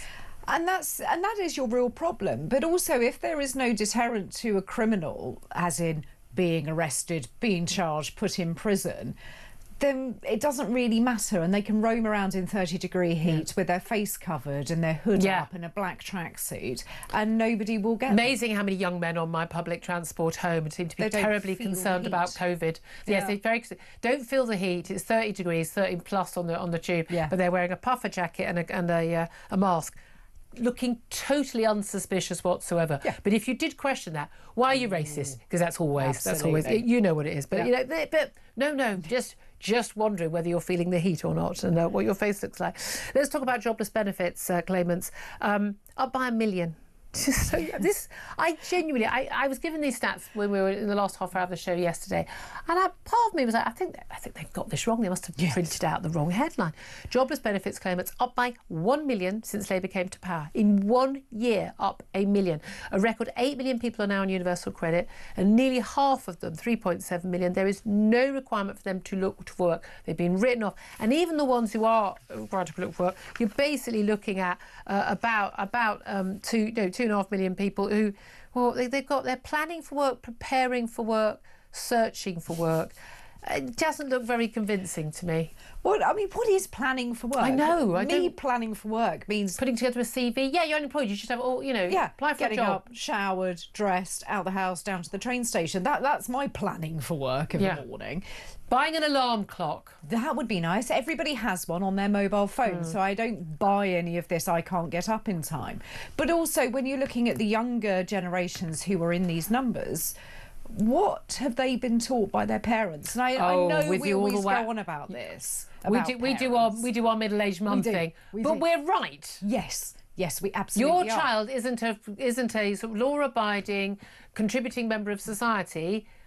I think that's on you. It absolutely is. My child has been hoofing around bales of hay over the last couple of days to earn some money. That's technical farming term. It is very technical, but to earn some cash. Because good, honest it's the summer holidays. Good. And the same as your daughter has worked her entire way through her school life, because when she's been old enough to do so, because she wants some extra money to be able to go out. And it's also washing up and things like that. I'm not too proud to do any job, quite rightly. And we've all done jobs that we don't particularly like, but the fact is you have to do them. And it also gives you a good grounding. No, you don't. Lots of parents just give their kids money and they think they're doing them a favour and they're being really nice. So these are the people who call their daughters princess. Yes. Do not call your child princess. She's not a princess. Telling her she is a really bad idea. Or if you're Katie, whatever, which one? Katie Price. Actually naming your child princess. Not a healthy thing to do. I genuinely think this is just so busy. But as we were talking to a guest earlier on the show, it does seem to me that, that a lot of people just think, well, I don't see why I should work. There's a real attitude, and especially a lot of young people who come out of, let's face it, second-rate unis with third-rate degrees and 50 grand's worth of debt, who go, well, why should I do a job, working in a coffee bar or washing up or anything else. Why should I? I've got a degree. Yeah. But actually, lots of people with good degrees do actually do those jobs, and they're proud of it. But also, there are plenty of jobs you've got to start at the bottom. You've got to work your way up. That's like the young people you meet who say, "Oh, I want to do your job." Oh, yeah. Well, so did I want to do my job. It didn't occur to me I'd do this job years back. But you know, I didn't just walk in one day and say, "I think I'd like my own radio show." I mean, nice? Exactly. And I was working in a basement office in Bethnal Green on my local newspaper, on £9,000 a year. I've done my time. But it's just lots of people just simply don't think that they need to do their time. And I was talking to a friend of mine. I travel in on the train with her. She's a police officer, and we were talking about what jobs we had as kids, because our children are coming to certain ages, and it was really interesting. She worked in a shop. A friend of hers worked on the fish counter of the local supermarket. I've worked in a library. I chopped onions and garlic all day on a Saturday for about 2 years. And you just get up and you do it, and you learn how to deal with the public, you learn how to deal with a boss, you learn how to deal with other people. And you don't like it, but you know what, at the end of the day you've got some cash in your pocket. I actually really quite enjoyed a lot of those jobs. I think, but again, then you get, okay, this links in, under 22 should get free bus travel. The Transport Committee, MPs and the Transport Committee have said, they're telling the government, because we'll get people used to using buses, and they're like, no, in lots of parts of the country that you get a discount, or children are free, and parts of England and Wales, and there are different rules everywhere. In London, they're getting discount travel. And if it was up to me, I'm absolutely serious, I would ban under 22s from the bus. Every time I've been on a bus, the people causing the trouble are youngsters. Leave the buses to the adults who've paid full fare, and of course the pensioners. I do resent the fact that my parents, who do not need any financial help, thank you very much, get free bus travel.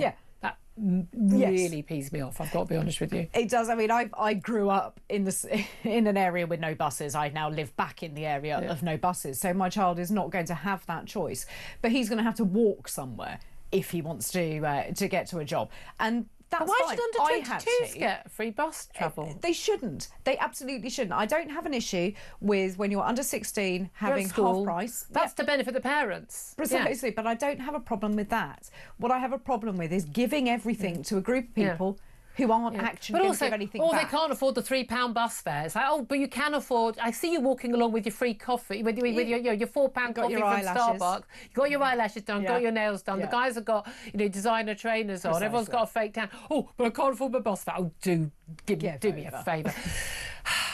There is endless Auntie Julia and Auntie Claire's rant about the world. Love to hear your thoughts on all of these stories. 0344 499 1000 is the number to call. We'll get your calls up next. This is Talk.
Yes, I am. And I'm going to put another one up 5 times the size. Oh, I like the sound of him. He's good. He's good. And, you can predict the story, can't you? He's been a victim of shoplifting 5 times so far this year. And how many police turned up to help him? It's excruciatingly bad judgment.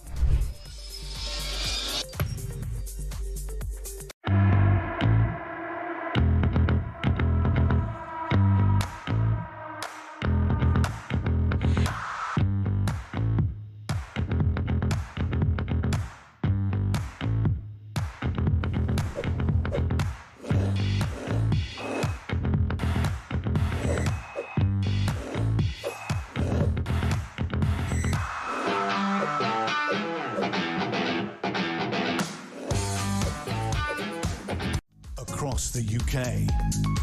On DAB+, on your smart speaker, on your smart TV, and on your side. This is Talk. This is Talk. Welcome back to the show. I'm Julia Hartley-Brewer. It's 11:27. Coming up in the next half hour, we're going to be talking to the news reporter at The Sun who got the exclusive, their front page today, about the illegal migrant live streaming on TikTok. His trip to the UK, saying, hey, come and join us in his 4-star, I kid you not, 4-star asylum hotel. Also going to be talking to the chairman of Republicans overseas about that Trump meeting with Vladimir Putin up next. First up, though, let's get to your calls coming in thick and fast on all the topics we're talking about today. 0344 499 1000 is the number to call. Let's get your texts in actually quickly first. Joseph says, and I ask about benefits and more and more people claiming benefits in this country. Joseph says, no wonder they've wrecked the economy and the job market. James says, I've been struggling to get back into work now for 3 months. I'm well educated, very experienced. People always forget the entire recruitment industry is also failing job seekers. They don't want to help people. Eva says there are less full-time jobs for Britons and many jobs pay so little. Universal credit must top up wages so that people don't starve. 50% of Tesco employees fall into this category. My guess is, though, that's because they keep them on a limited number of hours, knowing that they can boost their money with those benefits, and then they don't have to pay full holiday pay and full sick pay. It's a scam. It's a scam when it's all being paid for by taxpayers. Shouldn't be allowed. Timothy says, as a 50-plus-year-old looking for a new job, it's impossible to end up on universal credit despite being willing and able to work. And Benedict says, lockdown is one of the largest factors to have caused an already big mess into a bigger one. People were paid to stay home, work lost importance, and the state became the comfort blanket. Lockdowns changed the relationship between the state and its people. Lots of messages also coming in on migrants. We'll get to some of those next hour. Right now, let's get to the calls. I say John is in the Dordogne. John wants to talk to us about migration, being a migrant in France. A very good morning to you, John. No, it's not correct. You're on holiday? I am a resident. A resident, OK. I'm a resident. All right. Anyway, I was asking earlier, right. who do you blame? Everybody and anybody who's been in the Home Office, the Conservative Party, the Labour Party, the Liberal Party in the last 30 years, and anybody who advised them, hint, who doesn't agree with young Daniel from Epsom yesterday. I can't remember. What did he say? Oh, he said everything. He said, get out there on the boat, get out there. Oh, that, yes. I'm trying to remember, yeah. Your Conservative lady there, Claire. I used to be a Tory, what does she think about what she told Boris Johnson and David Cameron? OK, she was an advisor to the Home Office. Just to collect Claire, when you were in the Home Office, this wasn't such a big issue, but presumably, I mean, you've been sane on your views. What were you telling your minister?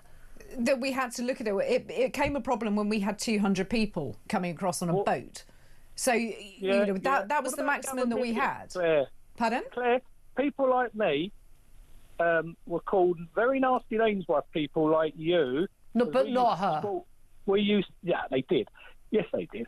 We used to support other political parties who wanted no immigration, right? None, and all the Tories like her would call us racist, nasty names, who's been proved right? Us? Well, yeah, us. But John, you say you're a resident in France now. That's great, but you still migrated to France. So you're talking about you want no immigration to the UK at all, but you've emigrated to France. I don't rate people. I've stuck £600,000 or £700,000 into a property in France.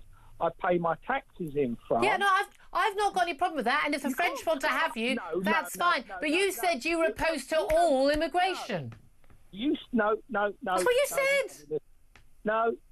I'm talking about people who are coming into the UK on boats. You're talking about illegal immigration. Well, we're all supposed to be opposed to illegal immigration. That's why we've got laws. But you basically say you blame pretty much everyone vaguely involved in politics or the government for the last 30 years. I think I'm with you on that. Good. Right then, we'll end it then. John, you get back to the sunshine. Thank you for that. I've got to squeeze in another call before we go to the break. Paddy is in Hampshire. Paddy wants to have his say on benefits, given that we've seen that 1 million increase in the number of people claiming universal credit in the last year alone. Paddy, what do you want to say? Well, good morning, Julia. I joined the the great unwashed who take benefits. In July of 23, after being attacked at work in December of 22, and left with a neurological disorder. So I blank out. My body doesn't function as it should. I'm so sorry. No, it's fine. But I managed to move into a flat which is for over 60s veterans, because I served a long time in the army, and I couldn't afford the rent, so I went to the benefits people, and they picked up my rent straight away. They gave me some money, and then based on my diagnosis, I was given PIP. I can't work at all. I've tried. I've even gone to job interviews and then never heard a word. Now, I am now 60, 65 and three quarters, as it were. I need a walking stick. I often look glazed because what happens to me. So I'm probably not an ideal candidate for work. But while I was driving the bus, and I drove buses for 6 years, and that's where I was attacked at work, the amount of young people with disabled bus passes to start with. And I've got myself, because all my driving licences were revoked because of my condition. I'll never be able to drive again. And then you'd see them walking up and down the high street near the bus station with cans of cider in their hand, effing and blinding, shouting, and they've all got anxiety and the other one. And I've heard them talk on the bus. All you've got to say is X, Y, Z, and your doc will sign that little box on the form. Your doctor will sign it, and you're good to go. You can claim anything. And it's so obvious to all of the rest of us. And there will be some people who are genuine. Of course there are. And we want to help those people. But exactly, why do the people, why do the doctors sign them off? Why do the benefits people sign them off? And again, because we'd be able to give you more help who needs it if we didn't have to pay for all of them. Well, the thing is, they're so abrupt. They're so firm when they get in front of these doctors. And I think sometimes the easiest thing to do is just tick the box. I remember 3 years ago, I took a friend of mine for a PIP interview. They were going for a level of PIP. And I drove them, it's about 18 miles to this little place where it was. And they asked me to go in as their kind of support. And my friend put on a show. It was Oscar-worthy, dripping in tears and being done. It was so painful. And she was rejected. And then appealed it, and then got it. When I had my PIP, they phoned me up. They sent me a letter saying what they wanted, so I got all my diagnoses out because everything's done. I've had a million MRIs and all the rest of it. So I put it all down, and the guy spoke to me for about 3 minutes. I answered his questions based on the form. He asked me for the layout of my flat, and then you got your benefits. Yeah, within a week I got. And we want people who need it to get it. And again, we have to have an appeal system. But I think you should say a lot of people are just playing the system, and there's no shame in it. They're open about it. I'll have to leave it there. But thank you so much for your call. I hope you look after yourself, Paddy in Hampshire. There, it's coming up to 11:35. Up next, going to talk to Greg Swenson from Republicans Overseas about where we are with that Trump meeting with Vladimir Putin. This is Talk.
Across the UK, on DAB+, on your smart speaker, on your smart TV, and on your side.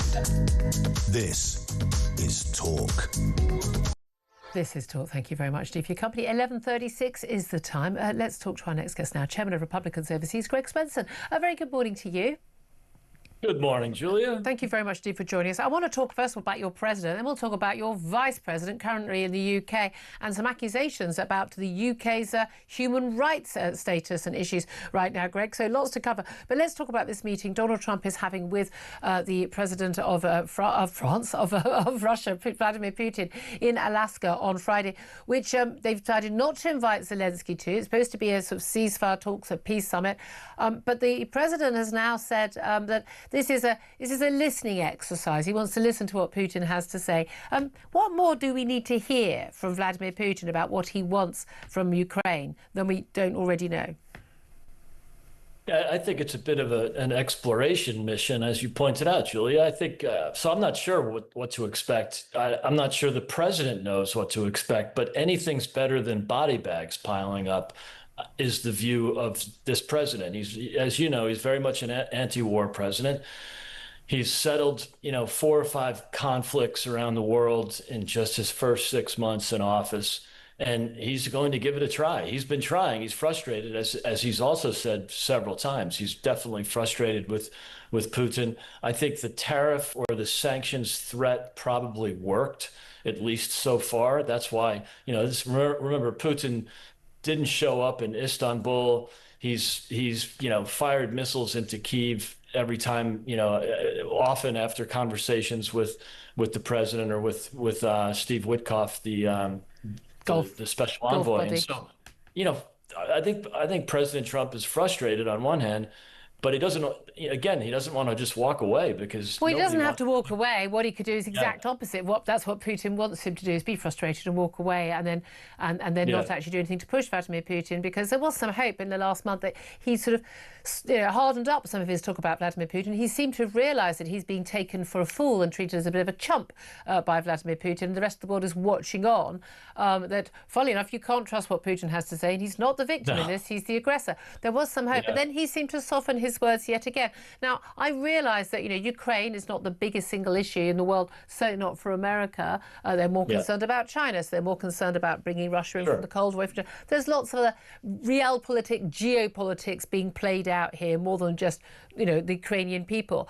But it does seem to me extraordinary that he wants to hold sort of ceasefire talks with Vladimir Putin about Ukraine without even involving the president of Ukraine. Well, I think he's involving the president of Ukraine. Ukraine doesn't think it's productive to have him at this talk at this time because, again, he's just scratching the surface. We all agree that Putin is the wild card here. Putin is the loose cannon. I don't think Donald Trump does agree with that. Oh, no, Donald Trump has talked about him being the victim. No, he's blamed Ukraine for the invasion.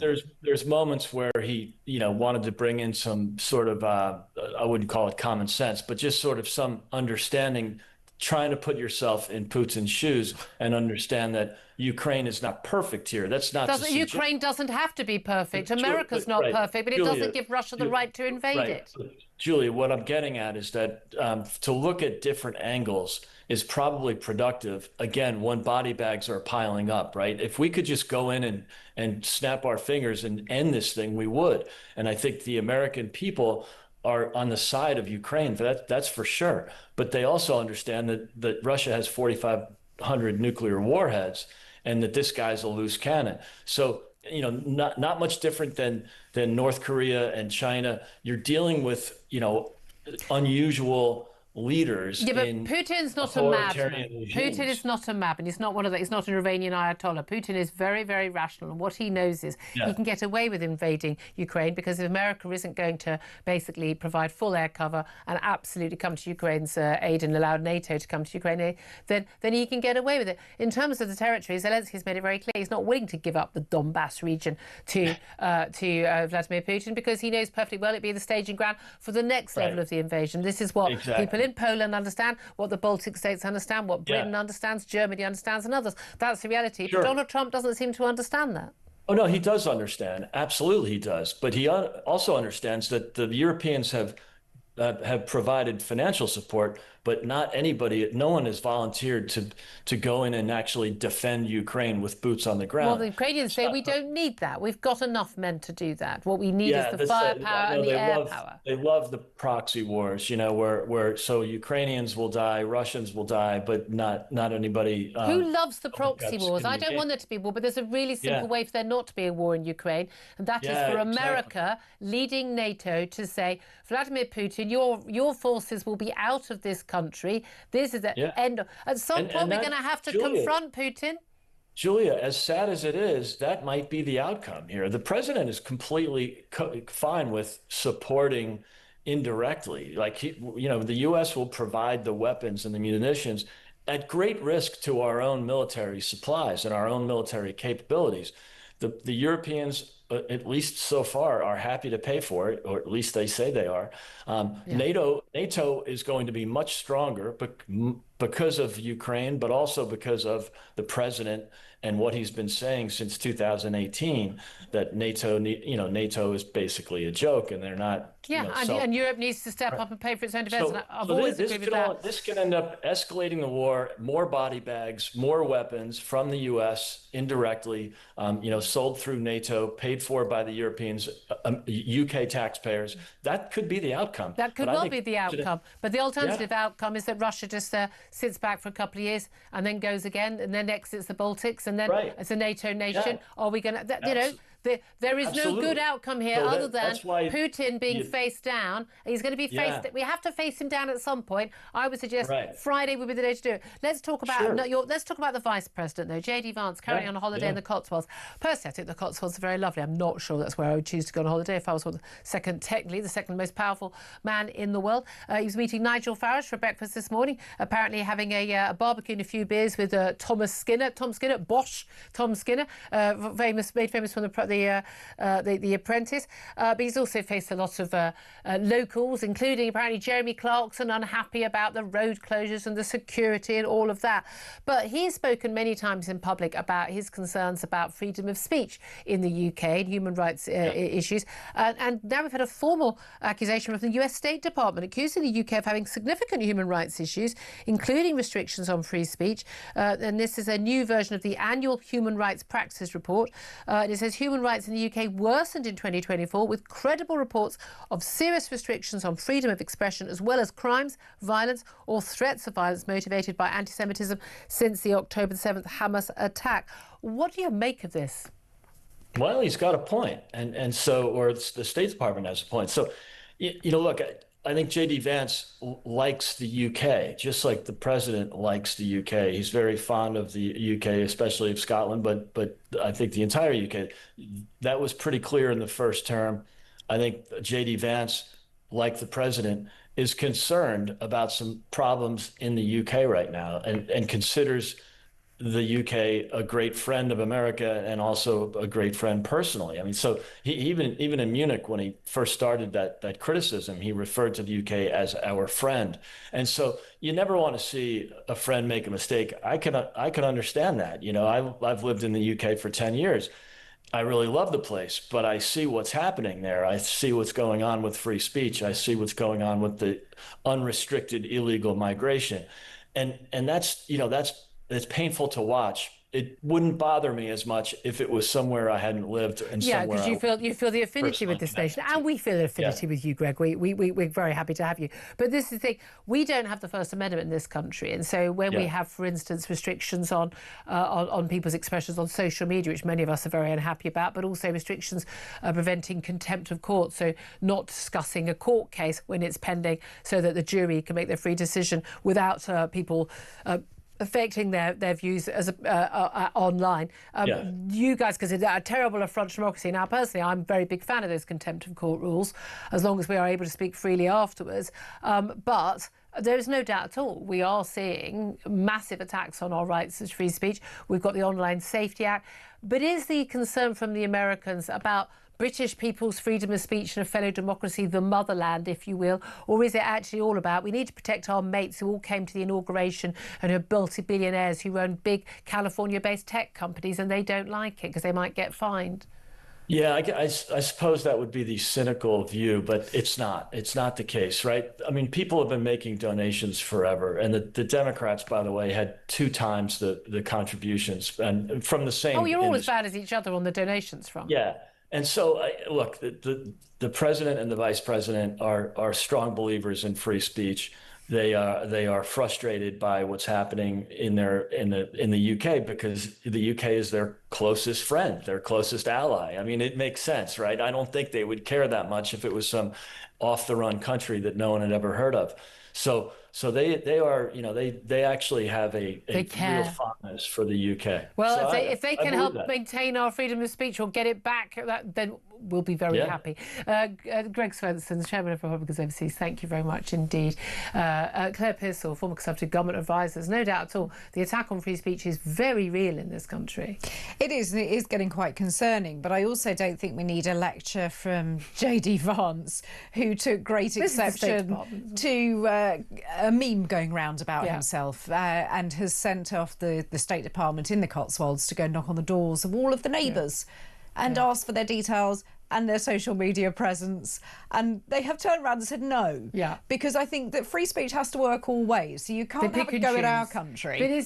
But also, isn't a lot of this about protecting their, their tech bros in the social media who are giving them money now and attended the inauguration? Absolutely is. Because we're looking at huge fines. Yeah, they're going to look at. They don't want their friends, their business associates, and their backers to be poor. Exactly. I want freedom of speech to be protected because it's a vital component of democracy. Different reason, not being given donations, but there we are. 11:47 is the time. We're going to take a quick break. Up next, we'll be talking to news reporter at The Sun, Thomas Godfrey, who's exposed the illegal migrant coming across to this country, live streaming on TikTok his journey and telling his, the 1 million people who've viewed his TikTok, come over here. Here's my lovely 4-star hotel. No wonder they're coming in their droves. We'll talk to him up next. This is Talk.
So in order to deport asylum seekers without allowing them to claim asylum, which was what the Tories want to do and which was deemed to be illegal, you would have to leave the ECHR. Correct. The ECHR is a piece of legislation that underpins, for example, the Good Friday Agreement in Northern Ireland. So if you were to pull out of that international agreement, you are putting lives in danger in Northern Ireland. That's certainly not something I'd want to do. That's not quite true, is not it? something I'd want to see. That's not quite true, because you can guard against that by providing domestic legislation that would run in parallel with what is already there.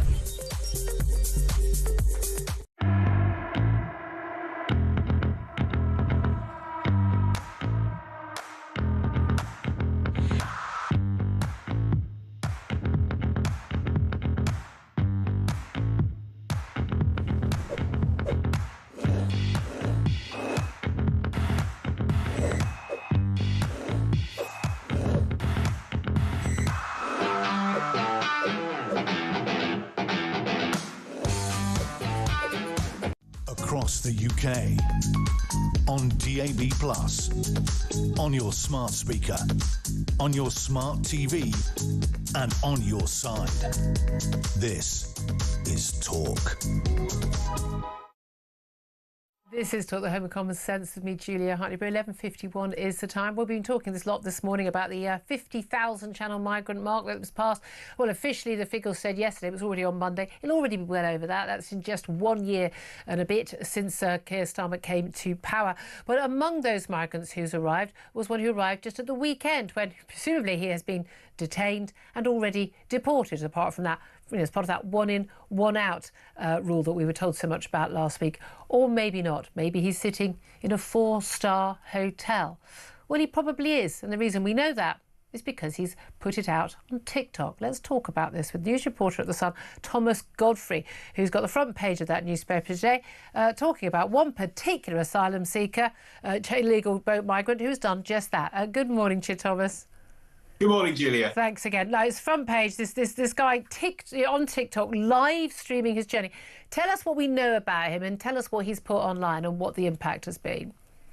Yeah, it really sort of beggars belief, the fact that someone can come across the channel. And this man, known as Alexandra420 on TikTok, he's an influencer. He had 70,000 followers, which is not an insignificant number of fans following your work online.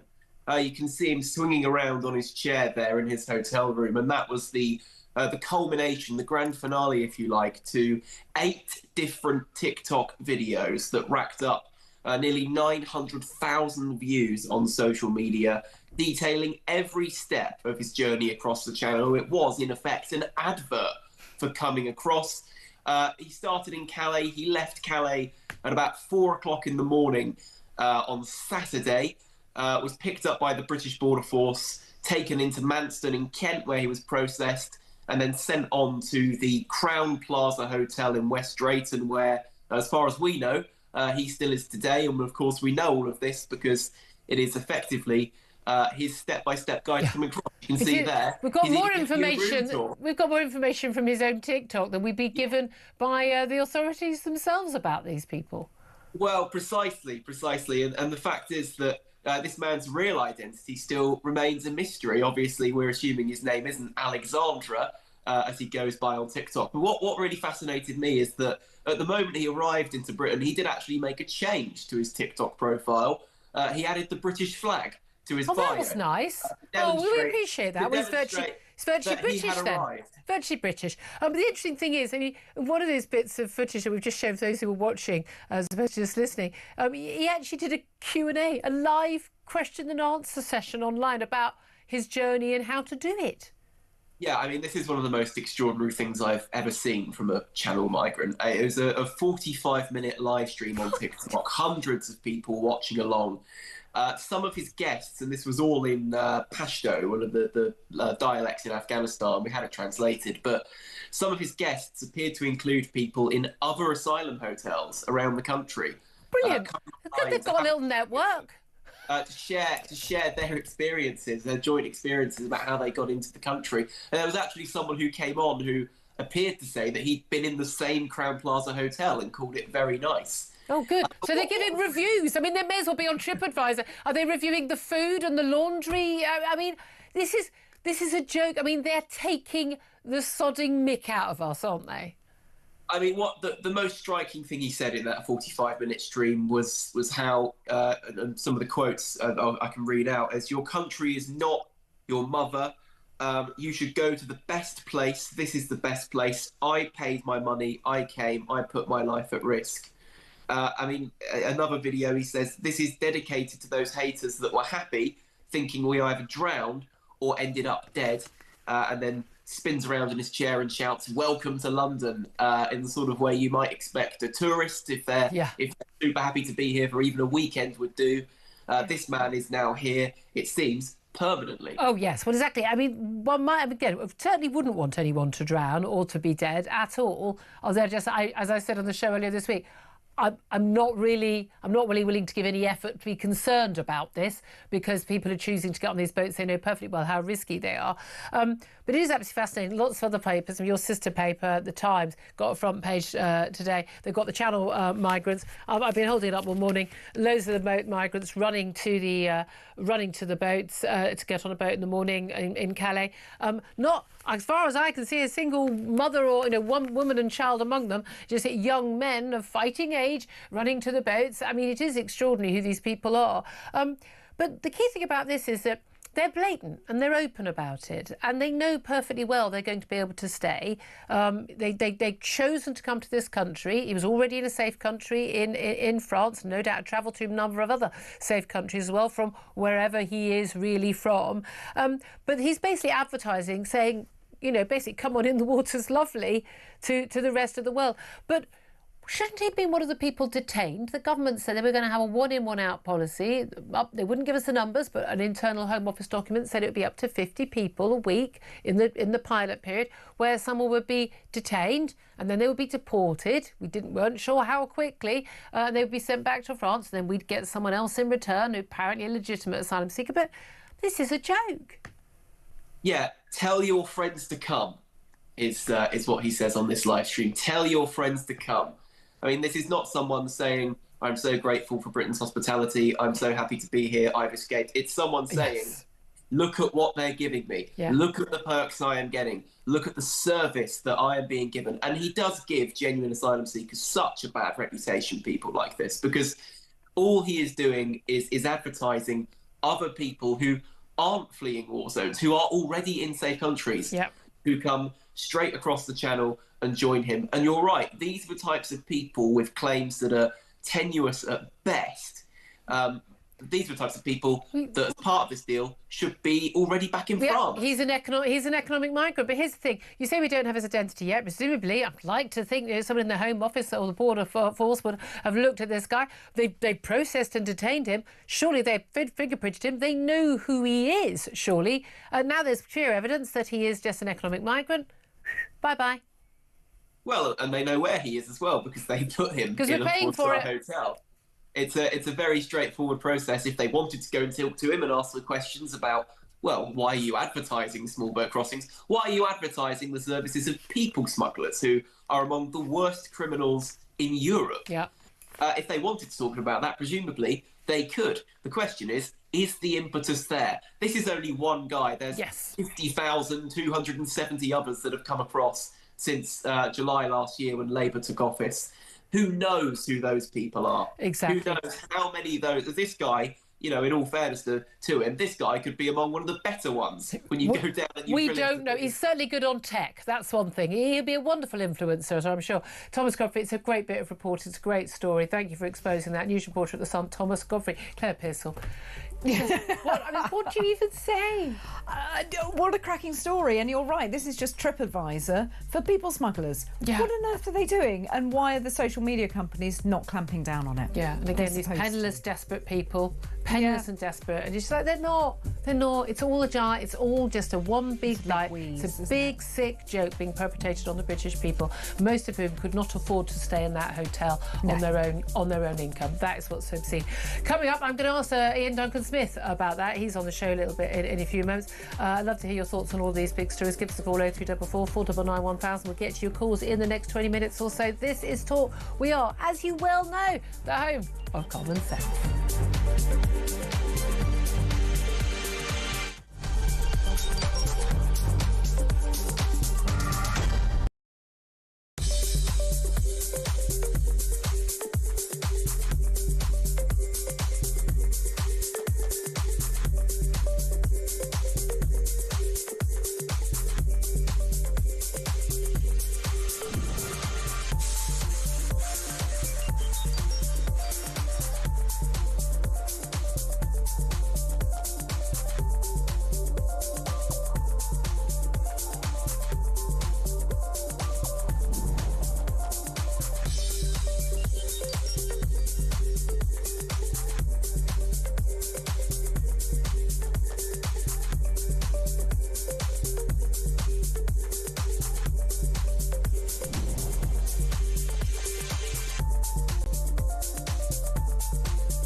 across the UK.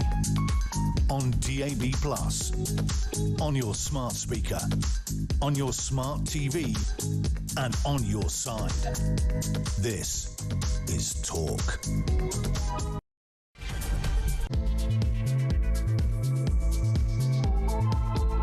Good afternoon. Welcome back to the show. This is Talk, the home of common sense. Really appreciate your company, whether you're listening on DAB+ radio, on your smart speaker, watching on YouTube, your connected device, however you're doing it. Is it still just the 4? I don't know. I can't keep up. It's fabulous to have your company. Don't forget, if you miss anything on the show, you can go to my YouTube page called Julia Hartley-Brewer Show. You can hit subscribe. You never have to miss a thing. Coming up in this hour, ministers tried to dodge the blame yesterday about the number of illegal channel migrants. It hit, as we now know, 50,000 and plus under Keir Starmer as Prime Minister. The former Labour Home Secretary, still Education Minister Jackie Smith, said it was what is happening as a result of the last government. Is it really? Well, we'll talk about that with Sir Ian Duncan-Smith, former Tory leader, up next. We're also going to talk to him about official data showing that more than 1 million more people are now on jobless benefits in Britain in the last year alone. The new figures show the number of people claiming universal credit hit 8 million last month. At this rate, there will be no one left to pay the taxes to fund the benefits. Plus, MPs are calling on the government to fund free bus travel for people aged under 22 in England. Parliament's Transport Select Committee, which made the recommendation, said it would improve young people's access to work and skills opportunities and help embed long-term public transport use. Oh yes, I got some free bus travel in my youth. I never want to buy a car and go in a car and not have to listen to other people yapping, causing fights and playing their music loud and on the bus. Yeah, really. And teachers have the right to ask pupils to call them, well, this is very difficult. It's the gender-neutral title of MX. So it's either, it's MX or MX, however you want to pronounce it, instead of Mr, Mrs or Miss. This is what the Education Secretary, Bridget Phillipson, has said, who's rapidly turning out to be an absolute lunatic on a lot of these things. Women's rights groups quite rightly have criticised her for bringing a contested ideology into classrooms, said children should only be taught the fact of biological sex. I don't want anyone in the classroom who doesn't know whether they're a man or a woman, because you're a lunatic at that point. I don't want you teaching my kid. Call me old-fashioned, but there we are. All that coming up. I still want to get your calls. Lots of calls coming in. I'll get to more of your messages as well, particularly about the 50,000 channel migrants coming to Britain since Labour came to power. A Labour minister yesterday blamed the Tories for the record numbers. Who do you blame and why? Love to hear your response also to our interview with the Sun reporter Thomas Godfrey about that TikTok live stream question-answer session of a channel migrant claiming to be called Alexandra. He very much a man. Who basically say, yeah, come to Britain, you know, got a lovely 4-star hotel. We are not going to beat the people smugglers when you've got things like that going online. Plus, why 1 million more people are claiming jobless benefits in Britain since Labour came to power last year. 1 million in just a year. In just a year, it was 3.5 million claiming universal credit in 2019 before lockdown. It's now 8 million people. Unless everyone's got long COVID. Oh, as Mark Littlewood pointed out a little bit earlier, another plague has hit. It's just somehow miraculously not made it onto the BBC at 6 o'clock. Something different is going on. So I'd love to hear your thoughts on all of that. Give us a call, 0344 499 1000. You can text the word talk and your message to 87222. Get in touch with us on X at talkTV. Calls are charged at the national rate. Text cost 1, standard network rate message. Delighted to say Claire Pearsall, former Conservative government advisor, still joins us. Just in terms of the jobless benefits, I want to talk about that first. 1 million more people in a year says something very bad is going on. And I say, unless it is a plague we haven't heard about, something is going horribly wrong in our benefits system. I think there are a couple of things to look at, and one of them is the unemployment level, given what the current government has done to businesses and employers, making it much more expensive to employ someone with the national insurance contributions, employers' national insurance contributions, the minimum wage, and then all of the kind of rights, workers' rights that are being brought in that go against everything an employer can do to increase their workforce. So I think that there's all the burden on businesses. There is the businesses who are closing down because they can't afford to continue. So you've got that, but then also you've got people's attitude towards being out of work. I think that's the key thing. Yeah, I think it's a bit of both on this. I think you can always tell if someone wants vacancies to work because they've got a job. They work. They're actively They're willing out there every day. They're willing to. I know get it's out hard of for bed. some people, depending on the level of job you're looking at, the qualifications and your age. I know all of that, but the idea that any young person can't get any kind of job at some point, it's nonsense. It is just nonsense, isn't it? Well, let's talk about this with someone who does know. He's the former Work and Pensions Secretary for 6 years, Sir Ian Duncan-Smith, still a Conservative MP, well, the former Conservative Party leader as well. A very, very good afternoon to you, Sir Ian. Afternoon, Julia. There's an awful lot I want to talk to you about. Goodness me, a lot in the news for a quiet August, eh? But these jobless benefit claimants up by 1 million since Labour came to power, up by from 3.5 million to 5 million in just the last 6 years. You famously, you introduced universal credit, much criticised, by the way, by the Labour opposition, and then happy to continue it once they got into power. But you managed to cut the number of claimants. You managed to get more families into work, cut the number of workless households. What has happened to turn all of that on its head? Well, we had the lowest number of workless households since records began when I left office, and we did it by a number of different things. First of all, by always saying that work must pay more than benefits do. That's been reversed. I'll give you some figures for that in a second. And we also introduced the rule that basically we capped overall benefits. So if it was the view that we capped benefits at a certain level, so you couldn't earn by going to different benefits a load of money, you'd have a cap. All of that was in place. And universal credit doesn't set the values of these things. Universal credit is a mechanism to make sure that we know what everybody's claiming, we know what a household is claiming, and we know how to limit all of that. What does set the value for benefits is government. Independent policy of government says this is how much benefits will be, and what you end up with is benefits now becoming more of a draw than work. And I'll give you there's a very interesting little figure that I was digging away at last week through the Centre for Social Justice. The reality is that an out-of-work claimant receiving average universal credit and personal independence payment, PIP, due to ill health will receive $25,000 a year by 2026 compared to the $22,500 a full-time worker on minimum wage would take home after tax. Yeah. That there you is go. exactly That's all you where need to the know. draw And comes you wouldn't from. even need to be paying someone more on benefits. You could pay a bit less, but the fact that someone doesn't have to go out to work every single day in a minimum wage job would still make it a draw. It is about people making completely rational decisions in many cases not to work because it pays better or just as well or not much worse than to not work. Yes, I mean, the reality is that most people, I think, genuinely want to be in a job, work and try and earn their way.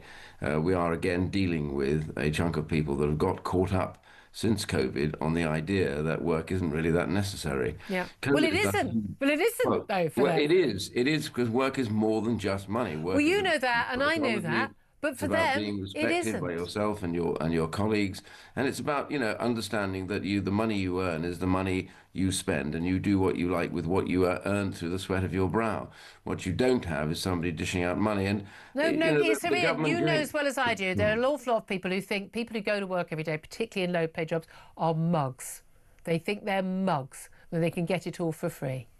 Yeah, there are going to be people, and the trouble is that's expanded dramatically. It starts with kids who leave school. Unless you focus on how to get them into work, what actually happens during COVID was that they took all the face-to-face interviews out. So it was very slow getting them back. That meant that people basically could get away with quite a lot. The face-to-face interviews are vital because, when I've sat in job centres when I was running it, they would be very tough on those claimants and say you are obligated to do the following five things. You haven't done them, we're going to take an element of your benefit off you. And a lot of that was scrapped at the time. It's a balance. If you want people to go to work and you want them to take the jobs, there will be some of those who will try not to do that. Well, you need to say to them, the choice is very simple. You either take the job or you lose the benefit. Yeah, but it's got to be all the benefits. And that's the thing, we were talking earlier about workfare. I'm pretty sure most of our audience would agree with the idea, unless you're talking about somebody, again, genuinely struggling. Someone's just been out of work for, they've been paid all their life, worked all their life, and they've been paying in, and they're out of work and they're looking for the right job. I mean, I've got no issue with that. That's what benefits should be for, to help tide people over. But people who genuinely haven't got any intention to work or never had a job, workfare, you're going to have to turn up every day somewhere. I think, A lot of these people people would find themselves another job pretty sharp. As B, a lot of these people are actually already working. They're just doing it on the sly. They're not paying tax and they're not in the system, but they won't be able to turn up to do the work fair because they've got another paid job. We need to tackle all of this, and there needs to be a lot more judgment. There needs to be, I'm sorry, I've used this word quite a lot on the show lately, we need to have a bit more shame. People should be ashamed of not being in work if they are able to work. Yes, of course. And we did run a programme called Work Experience for young people who hadn't been able to hold a job down, hadn't had a job, who then went to interviews and couldn't get employed because they didn't have any experience. So we put them into companies for 2 months. We carried on paying an element of their benefit and said if the companies took them on, they get an extra month, that'll be it.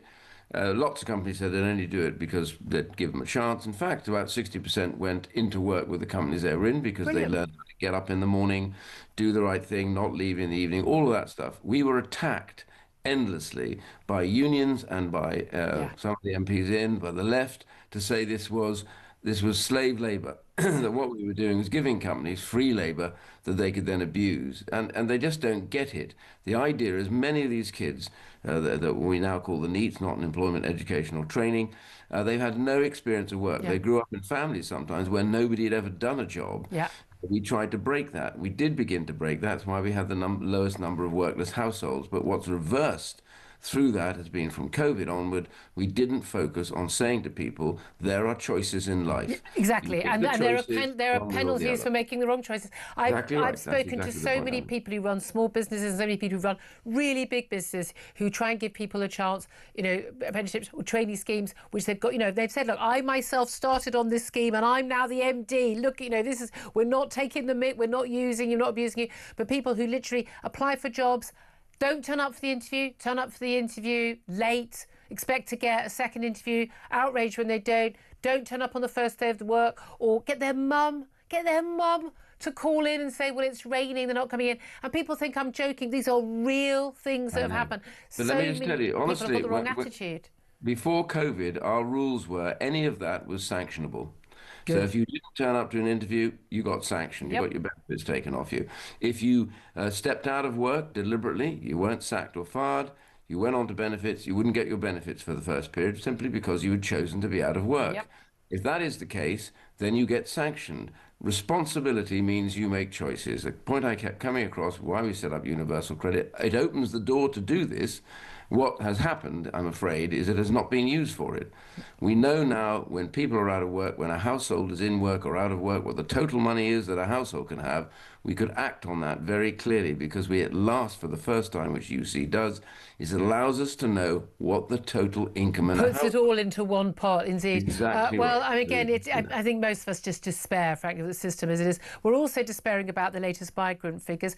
Jackie Smith, former Home Secretary, you'll know her well, she's now Baroness Smith. She's now Education Minister, but she was doing the media round yesterday. She was asked about the 50,000 figure that was now, after she was on a 50,000 official figure, more than that arrived here on these Channel migrant boats since Keir Starmer came to power. And she basically said it was the fault of the last government because you kind of let this problem fester and grow and become more of a problem rather than the fault of the current government that had been in power for the entire year of that growth in migrants. 48% growth it's been.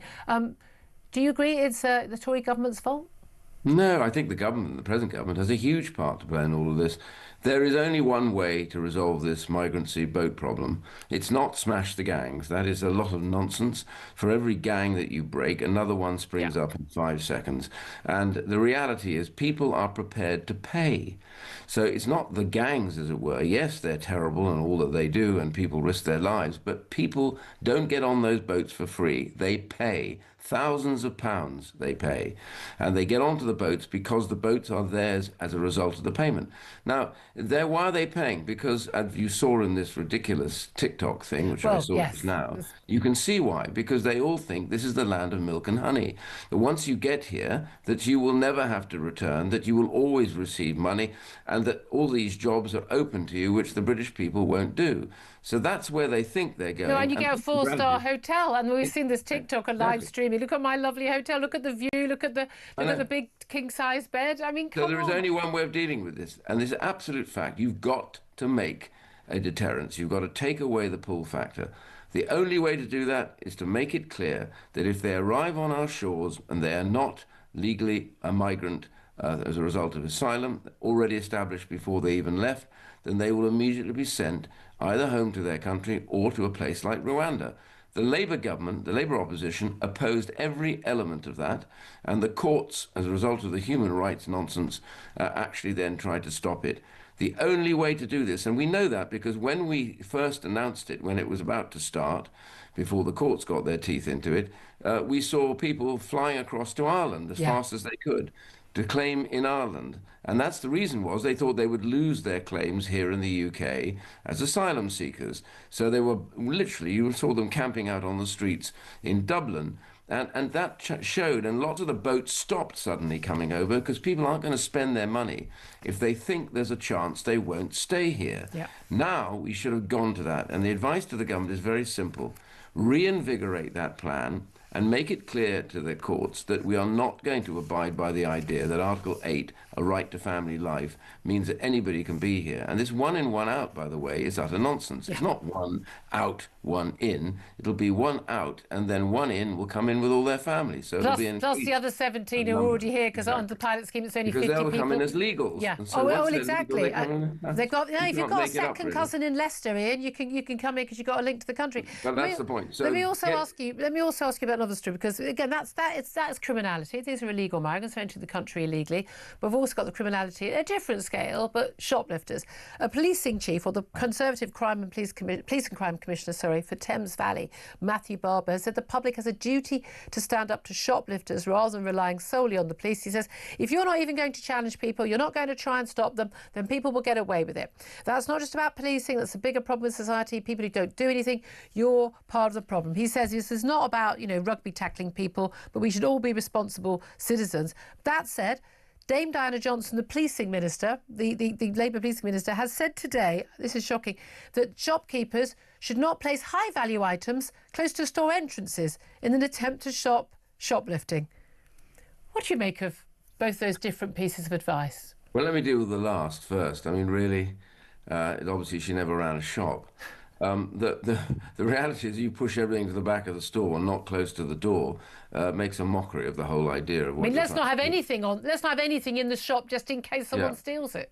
And then I saw this thing the other day which I commented on, was that this poor bloke had put a note up saying that the shoplifters were scumbags and they had locked stuff up.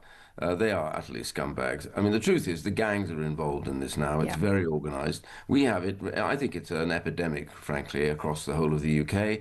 The police have been unbelievably reluctant to get out onto the high streets because they say it's not useful use of their time. These shoplifters are not just casual people picking up something because they can't afford it. Exactly. They're people who will strip the shelves of boots of £10,000 in a go. They take it round to stores, little shops, and they will then sell that to them at a cheaper price, and they go on to sell it. There's lots the police could do to crack down on this, not least of which is be in plain clothes on the high streets and arrest these people. We also need to get the courts, when it comes to shoplifting, which is both violent and antisocial. I mean, people are scared stiff in the shops. Absolutely. Poor people behind the counters. I've seen film in my constituency with their backs pressed up against the wall, being threatened by these. These people are peaceful until challenged. If you challenge, then they are very much not peaceful. And I have a constituent who runs a wonderful little family butchers, Shaw's Butchers on Station Road. And he did tackle somebody. He's not a spring chicken, but he had a go at this bloke who was thieving stuff out the front end of the store. He tackled him. The man ran away. He caught him again going into another shop later. He tackled him there. Luckily, there were some police that happened to be parked up just on the corner. Unusual. Not to do that, but they were parked up because they were looking for somebody. They came and stopped him and arrested this guy. But, as I said to Shaw, I said, you've got to be slightly careful because he could be carrying a knife. Yep. The trouble is when you're told go and tackle them, my answer to my people on the high street is actually don't do that. Some of these characters are very violent. Yep.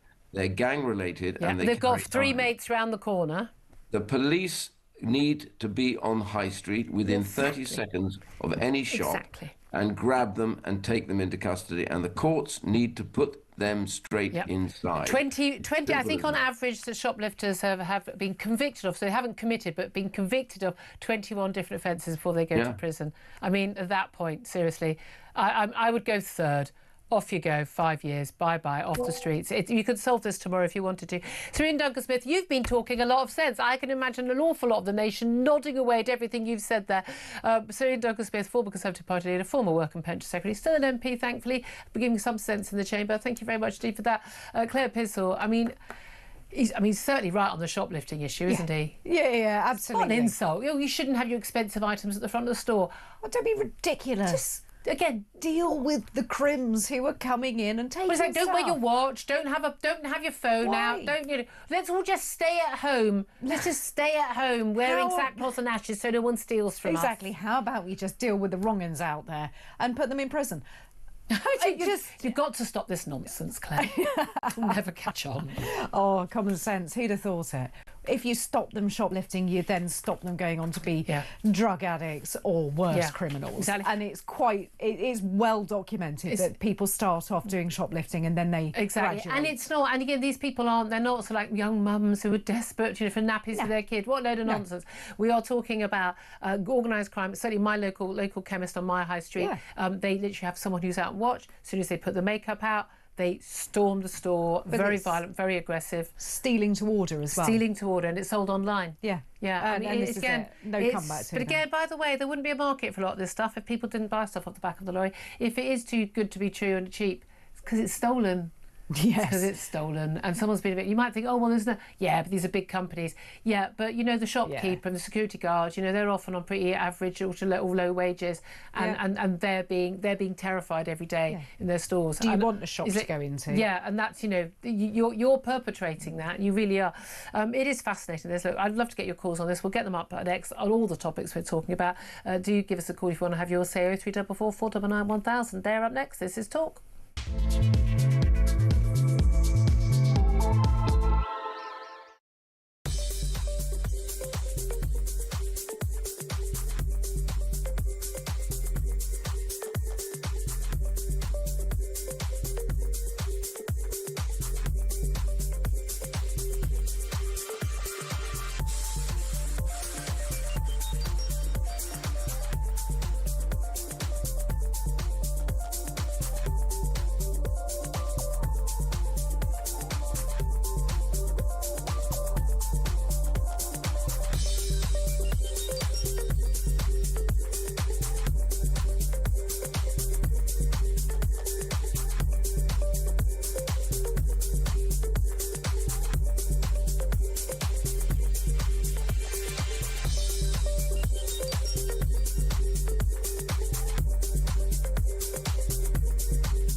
So in order to deport asylum seekers without allowing them to claim asylum, which was what the Tories want to do and which was deemed to be illegal, you would have to leave the ECHR. Correct. The ECHR is a piece of legislation that underpins, for example, the Good Friday Agreement in Northern Ireland. So if you were to pull out of that international agreement, you are putting lives in danger in Northern Ireland. That's certainly not something I'd want to do. That's not quite true, is not it? something I'd want to That's see not the quite government true, do. because you can guard against that by providing domestic legislation that would run in parallel with what is already there.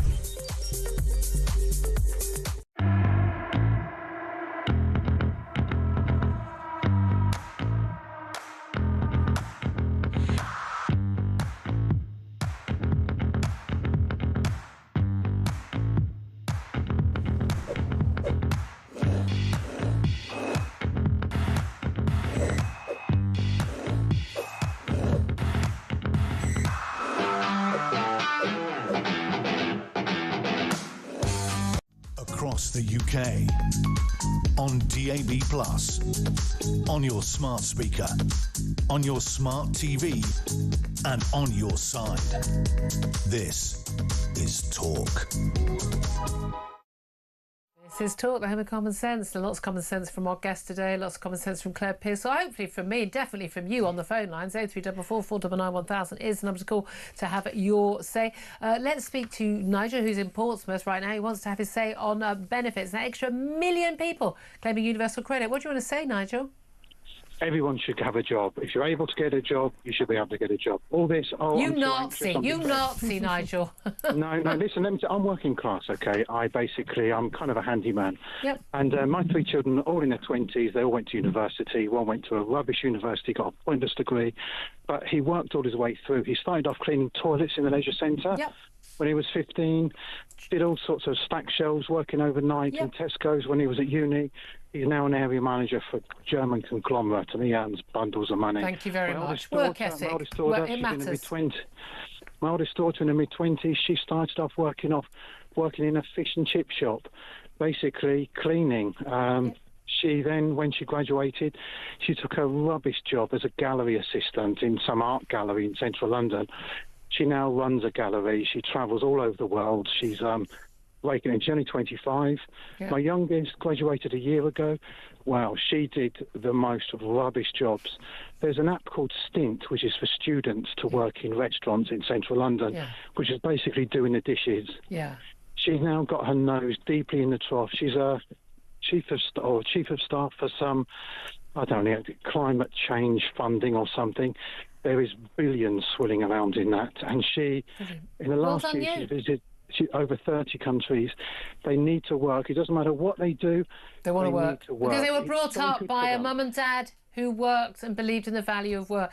That's the problem, isn't it? A lot of people just don't understand the value of work. Absolutely. Get to work early. Make sure your hair is presented. Make sure you brush your hair. You wear your clean clothes. Turn up on time or early. I would say early. I've got to be honest, we've had some work experience people here from families, frankly, I think would know better, where they turn up late and just leave where they want. And you think, Julia, sorry, did you not get the memo? Julia, if the job starts at 9, that means you're ready to work at 9. You're not rocking through the door, putting the kettle on. Thank you. You get there at 15:15. It's not difficult. It's really not difficult. No. It's all about the attitude. There's a lad I know who's from Uganda. My wife's just got him a job in a hotel. And it is doing the dishes, but you would think he's got the best job in the world. He's so enthusiastic. But he knows he won't be doing the dishes forever. And also lots of the really big companies that treat people really well, at the top end, the McDonald's or whatever. I know someone who was a director at Marks and Sparks. Even the directors have to work on the shop floor during the 2 weeks before Christmas. So they need to know what the staff are dealing with and talk to the customers, and that they have to do those jobs because they're not beneath them. Because if you work in that level and you think those jobs are beneath you, you're probably in the wrong job. Nigel, great call. Thank you so much. Got a few more messages on benefits as well. Mark says, my grandson, 21, is without a job. He's desperate for a proper job, but there are so few out there. Time these 0 hours contracts were scrapped. Meanwhile, we'll have to support him as he lives with us. Well, I think he should go and get any job. I'm sorry, I think he should go and get any job, and any job will then lead to another job. Henry says, sorry, I'd love to comment, but I need to get back to work. My taxes are needed to fund this wave of freeloaders. And Isla says, that will be all those new doctors and nurses that keep turning up on rubber boats. And Edmund says, what a shock. If you make every employee cost more in national insurance contributions, point Claire Pearce was making earlier, most employers will reduce the number of employees. Not because the owners are greedy billionaires, but mostly because in the current economy, many companies are already struggling to stay afloat. It's serious. It's just, that's just basic, isn't it? Let's go to Mark, who's on the line, and he wants to talk about those latest migration figures. Mark, what do you want to say? Good afternoon. Hi, good afternoon, Julia Duck. You all right? Honestly, every time you do it, I just look forward to it every day. You're welcome. I was just going to say that last caller there. I mean, when I was at uni, I'd done a YTS before I went to uni. YTS, remember that? Yeah. Yeah, that's the best thing I ever did. Got into the care industry, which was a great fallback job all the time for me. Which is what I did at uni. When I was at uni, I was doing care work part time. But yeah, side issue. The migrant guy that's telling people this is the greatest country, blah blah blah. The thing I find most sickening really about it is you just know the government the establishment, the North London set, the dinner party brigade, they will literally pat themselves on the back that these people think we're the greatest country in the world. Yes. Even though, weirdly, those people don't think we're the greatest country in the world. They're ashamed of our country. That's the irony. Well, yeah, but they'll still pat themselves on the back, Julia. It's disgusting. I mean, that guy... the TikTok guy on the Sun. Yeah. Sorry? The TikTok guy in the front of the Sun. Yeah. He should be, if the government gave us stuff about its people, he should be publicly removed from the country. Yep. I know, but they won't. He's got human rights, Mark. Of course, he's a desperate refugee fleeing France. It's absolutely ridiculous, isn't it? I mean, it is. It's crazy. I just wanted to just completely go off on a tangent, Julia. Really quickly, because I've got to get to a break. Are you aware? Do you remember Isabel Vaughan Spruce? No. The Christian preacher, silent preaching, that was arrested. Can you remember? Oh, okay. Yes. It's vaguely familiar. Yeah. Very quickly, I'm really sorry, Mark. She's being investigated yet again for the third You're right. time. I've forgotten her name, but you're right. I've seen that. Yeah, well, I'm sure we will talk about that on another occasion. Mark, thank you for that. Appreciate it. 12:33 is the time. A couple of text messages as well about this. Who do you blame and why for these 50,000 channel migrants? Stacey says Labour started it. It continued under Tories. Both are to blame. Laurie says 50,000 unidentified, unscreened potential engineers, doctors and childminders. I think Laurie's being facetious. And Jackie says Labour and Blair is who she blames. But the Tories haven't exactly stopped any of it. We need a Trump. So reform is the only likely chance we have as it stands. Other than that, the UK has had it. Good luck, everyone. We're going to need it. Happy Wednesday, everybody. I feel your pain. I really do. 12:33 is the time. Up next, we are going to be talking to Norman Baker. He's a former Transport Minister with the Liberal Democrats. And he's in favour of an MP's demand today that under 22-year-olds in England should get free bus travel. But should they? I think we should ban under 22s from the bus altogether because they're the ones causing all the trouble. Make buses much more pleasant for the rest of us, wouldn't it? That's up next. Stay tuned. This is Talk.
Across the UK, on DAB+, on your smart speaker, on your smart TV, and on your side.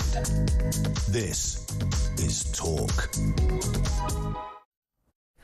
Very good afternoon. Welcome back to the show. 12:35 is the time. Just got 2 bits of breaking news for you before we go to our next guest, both of which just are flabbergasting. So can you sit down when I tell you this? Please, if you're driving, pull over. Honestly, you need to.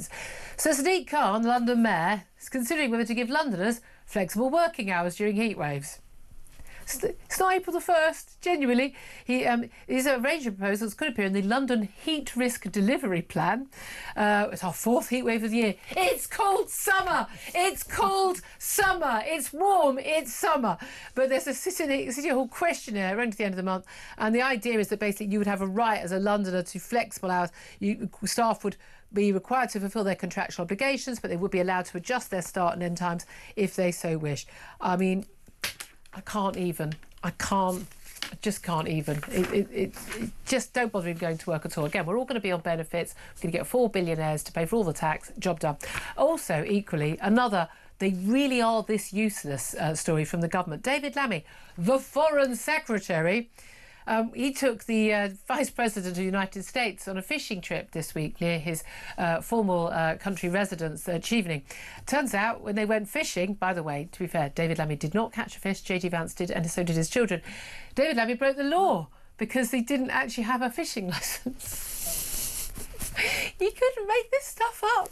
He basically, he's turned himself in. He's turned himself into the environmental watchdog and is now liable for a fine after... What an idiot! You think someone on his staff might wonder this. Now, look, we're not country folk. He's a city boy. I'm a city girl. Clearly, so you are a country girl. You know that part of the town. Everyone knows around there you have to have a fishing licence. Yeah. Why do you need it? Is that just jobs-worthy regulation, or do you need it? Is there a reason for it? No, I mean, there are environmental reasons, the number of fish. Can't have everyone turning up. Can't have everybody. There won't be any fish left. No, absolutely. So there are restrictions on these. And a friend of mine actually sent me a message with that photograph going, I hope he's paid for his licence, because it's a a really big thing. And how do you get a fishing licence? You can buy them online. Okay. It's very simple. You just need a credit card. They really are that useful. You people out there who think everything that the government does, or freedom of speech, or online safety, or COVID policy, or whatever it is, migrant policy, is all a big conspiracy. This is how useless, incompetent, ignorant and thick they are, right? The Foreign Secretary takes the Vice President of the United States fishing, and he didn't have a fishing licence, but he needed a fishing licence, but he's reported himself to the Environment Agency. You could not make this stuff up. Yet they do every single day. Right, let's talk about the latest. You couldn't make it up from Parliament. The MPs on the Parliamentary Transport Select Committee said that under 22-year-olds should get free bus travel in England. Why should they do that? Well, let's talk to Norman Baker, former Lib Dem MP. He's also the former Transport Minister under that Cameron and Clegg coalition government. A very good afternoon to you, Norman. Hello, Juliet. You're looking very bouncy, and I might say I'm glad to see you've not disappeared with your flexible working hours. Well, indeed. Before we get to the bus travel, what do you make? A, the flexible working hours. B, the Foreign Secretary not knowing he needed a fishing licence. Well, I'm sorry, it gets cold and it gets hot. You just live with it. That's the way it is. Thank you.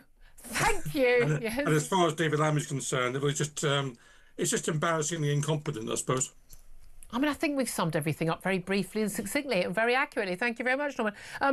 But you think it's a good idea for hard-working taxpayers and other bus and other public transport users to pay for all under 22-year-olds in England to get free bus travel? Well, Why? look, I mean, speaking as a pensioner, which I am these days, we get free bus passes, we get free prescriptions, we get free this and that. And actually, the younger generation at the moment is going to be the first generation probably that is less well off than its parents. That's one thing. Second thing is bus passenger numbers are down since COVID. They haven't recovered properly, and that means a lot of bus routes are being lost. Now, we want to get more people on buses. We want to get more paying passengers on buses. More people on buses doesn't keep the bus service going. More paying passengers does. Well, it depends, because once the evidence suggests from the Department for Transport that if you get them early, you get them using the bus early, then they will stay on the bus, and there will continue to be bus paying passengers later on. This is, I'm sorry, on what? Really?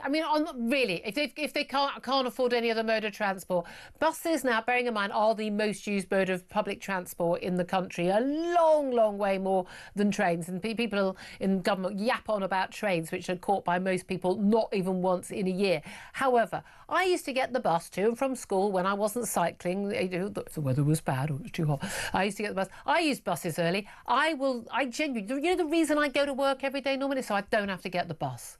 It's literally one of the main reasons going to work, because I hate getting on the bus. And the main problem on buses is young people under the age of 22. A bus any time around school hours. Oh my God, the mayhem, the violence, the threats, the misbehaviour, the rudeness. I'm sorry, getting young people on buses early isn't going to make them stay on buses unless they just aren't able to afford or able to manage any other mode of transport. I think it will keep them on buses, because at the moment what they're doing more than ever is, for example, using Uber. They're using Uber because it's sometimes cheaper than the bus, and particularly when there's more than one of them. Well, I know. We've got £3 max max cost of a bus in England. I know there are different rules in different parts of the United Kingdom, but I've never got an Uber that was less than £3. No, but I mean, you can share an Uber, and you can't. Whereas you get on a bus, then you individually pay your fare. So if there's 2 or 3 of you going somewhere for the evening, it's going to be cheaper to get an Uber. And it's probably a lot quicker and more pleasant as well. Good for them. Good for them. It might be, which is why you have to get people on buses, because if we end up with buses continuing to lose passengers, which we are at the moment, then the bus service will go.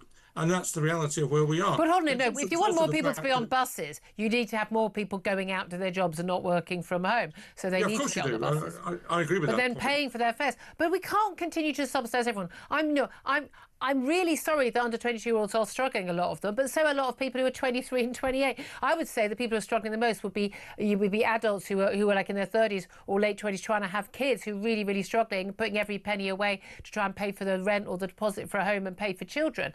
They're struggling more than a 22-year-old who's got their £4 Starbucks drink and has got their designer kit on, and the girls have got their fake eyelashes and their nails done at £30 a pop. I mean, come on, give me a break. They're not hard up. No, I'm sorry. I think some of them are hard up, and they're relying more and more on their parents in a way that didn't happen with my generation. Well, that's because parents didn't have anything to give them. And they've got tuition fees, I have to mention, of course, which I take some responsibility for. And they've got a lower minimum wage. They are not getting a very good... Minimum wage has gone up. That's rubbish. Minimum wage has gone up. No, but they've got a lower level for people under a particular age, which affects them.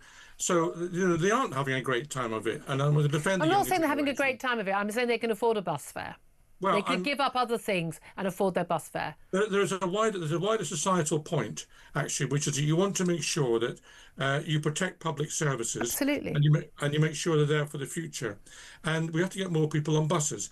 But I don't understand why you think more non-paying passengers. You're saying, at some point they will be paying. They're using a bus at 17 or 18, so they're more likely to use it at 23. Well, because if you've got pensioners at the moment, for example, get free, as I do, get a free bus. And I don't think you should. I think it should be means tested. Well, I think it's obscene that my parents, who are more than able to pay, frankly, for a taxi everywhere, let alone a bus, should get free bus travel. I think it's obscene. Well, there's a lot of benefits for pensioners which aren't means tested, and that's a wider argument, Julie, as you know, including, for example, prescriptions. I mean, why should pensioners get free prescriptions? But they do, irrespective of their... I think I'm the only person paying for prescriptions in my entire local chemist. They look at me, they say, do you pay for prescriptions? I say, yes. They look at me like, oh, do you? Haven't had one of those before. No, well, there's a whole issue about that. But the fact of the matter is that old people tend to vote. And governments of all colours have targeted their policies to satisfy old people. Well, young people should go out and vote then. Sodom. Well, they don't go out and vote. Well, they should. They should. Or we could just lower the voting age to 16, like Labour have done. But I would encourage them to go out to vote. Of course I would. And we did do in my time when I was encouraging people to go and do that in my own constituency. But the reality is they haven't. And governments have tailored their policies for older people and not worried too much about younger people. Now, that's, equity across the generation. That's young people's fault then, isn't it? They don't vote. I've got no sympathy for anyone moaning about any government policy if they didn't vote. Well, there's a wider point about how easy it is to vote. Oh, goodness me, it's perfectly easy to vote. I know there's an issue in terms of ID, and pensioners can use pretty much any piece of ID, and young people can't. This is the point, Julia. Pensioners can, and I can go with my bus pass. Young people didn't vote when they didn't need to. Then they didn't need ID. They still didn't vote then. They need a higher level of ID. They didn't need ID until a couple of years ago, and they didn't vote then either. Well, I mean, they brought it on themselves. If you're too lazy to go out and vote, you've got to have policies that benefit you. But again, why is every policy always about something more free for people? If young people are struggling, why don't we make sure they've got better education when they're making more jobs, getting them off benefits? I mean, why don't we do that? Well, I agree with that as well. It's not. I'm not in favour of these policies which are coming out with 8 million people on benefits. I'm not in favour of that. And a lot more needs to be done to get people educated properly about how society works. They're not educated properly in this country, in my view. They don't know how to open a bank account. Half of them can't add up properly. The education system is not delivering for young people in this country, and that's part of the problem. And I also agree that work should be incentivised in a way that's not always. And I was listening to your previous callers, and absolutely right, the guy who said that they should be stupid at 8:45, putting the kettle on, not starting at 9 o'clock or later. Yeah. You know, all those things are right. So I'm not suggesting that free bus passes is a be-all and end-all. I get what that. I'm saying is part of a societal mix. It makes sense. And of course, they are free in Scotland for young people, and there's a discount for young people in Wales. Yeah, well, you say they've again, or anything that's free. It's like in London, and it's free for I think free for under 16s, and it's reduced price 16 and 17-year-olds. But it's not free because taxpayers pay for it. Yeah, well, look, I mean, in London, for example, you get free travel over 60. Yeah. Now, that's wrong because people are using that free travel to go to work and get a full-time job, and they're getting free travel. In and 3 years' time, I can get a free bus pass. I mean, that's ridiculous. Yeah, well, you shouldn't be able to get it when you're still in full-time employment, and you can. So actually, you could pay for some of the young people to get free bus passes by taking away those who are But here's the thing: full-time employment. it's always about, well, we've got that money, or we could not do it, and then we could give the money back to the hard-working taxpayers who are actually going out and paying for it and paying full fare. Norman Baker, so good to talk to you. I really appreciate your time. Former Lib Dem MP, former Transport Minister, Claire Pearsall. I'm always at the wrong point of time and age. Yeah. I get nothing for free. I don't get free prescriptions. I don't get free buses. And by the time you're old enough, they won't be. They're going to move the goalposts. Yeah. So however old I get, I'm never going to be old enough. No, exactly. I mean, genuinely, it's just infuriating. As I said, I banned under 22-year-olds from the bus full stop. And I'm genuinely. Yes. I know people think I joke about these things. Really not joking. 12:47 is the time. Going to take a break. Then we're going to be talking about the madness going on in schools. No wonder they always want to get on the bus. The trans ideology in schools with teachers. We're told by the Education Secretary having the right to demand that, well, ask that pupils call them by a gender-neutral title instead of Miss, Mrs or Mr. What is that gender-neutral title and how on earth do you pronounce it? We'll find out up next with Kate Barker from the LGB Alliance. This is Talk.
You know, I can speak personally as a mum, as a grandmother to 2 young children of just 3 and a year and a half, and it worries the life out of me. What sort of world are we bringing our children into? You know, I don't even feel safe anymore working late in my own office. I used to work until sometimes 9 or 10 at night. Now I go when my staff leave because I don't feel safe on the streets, and that's in Gravesend.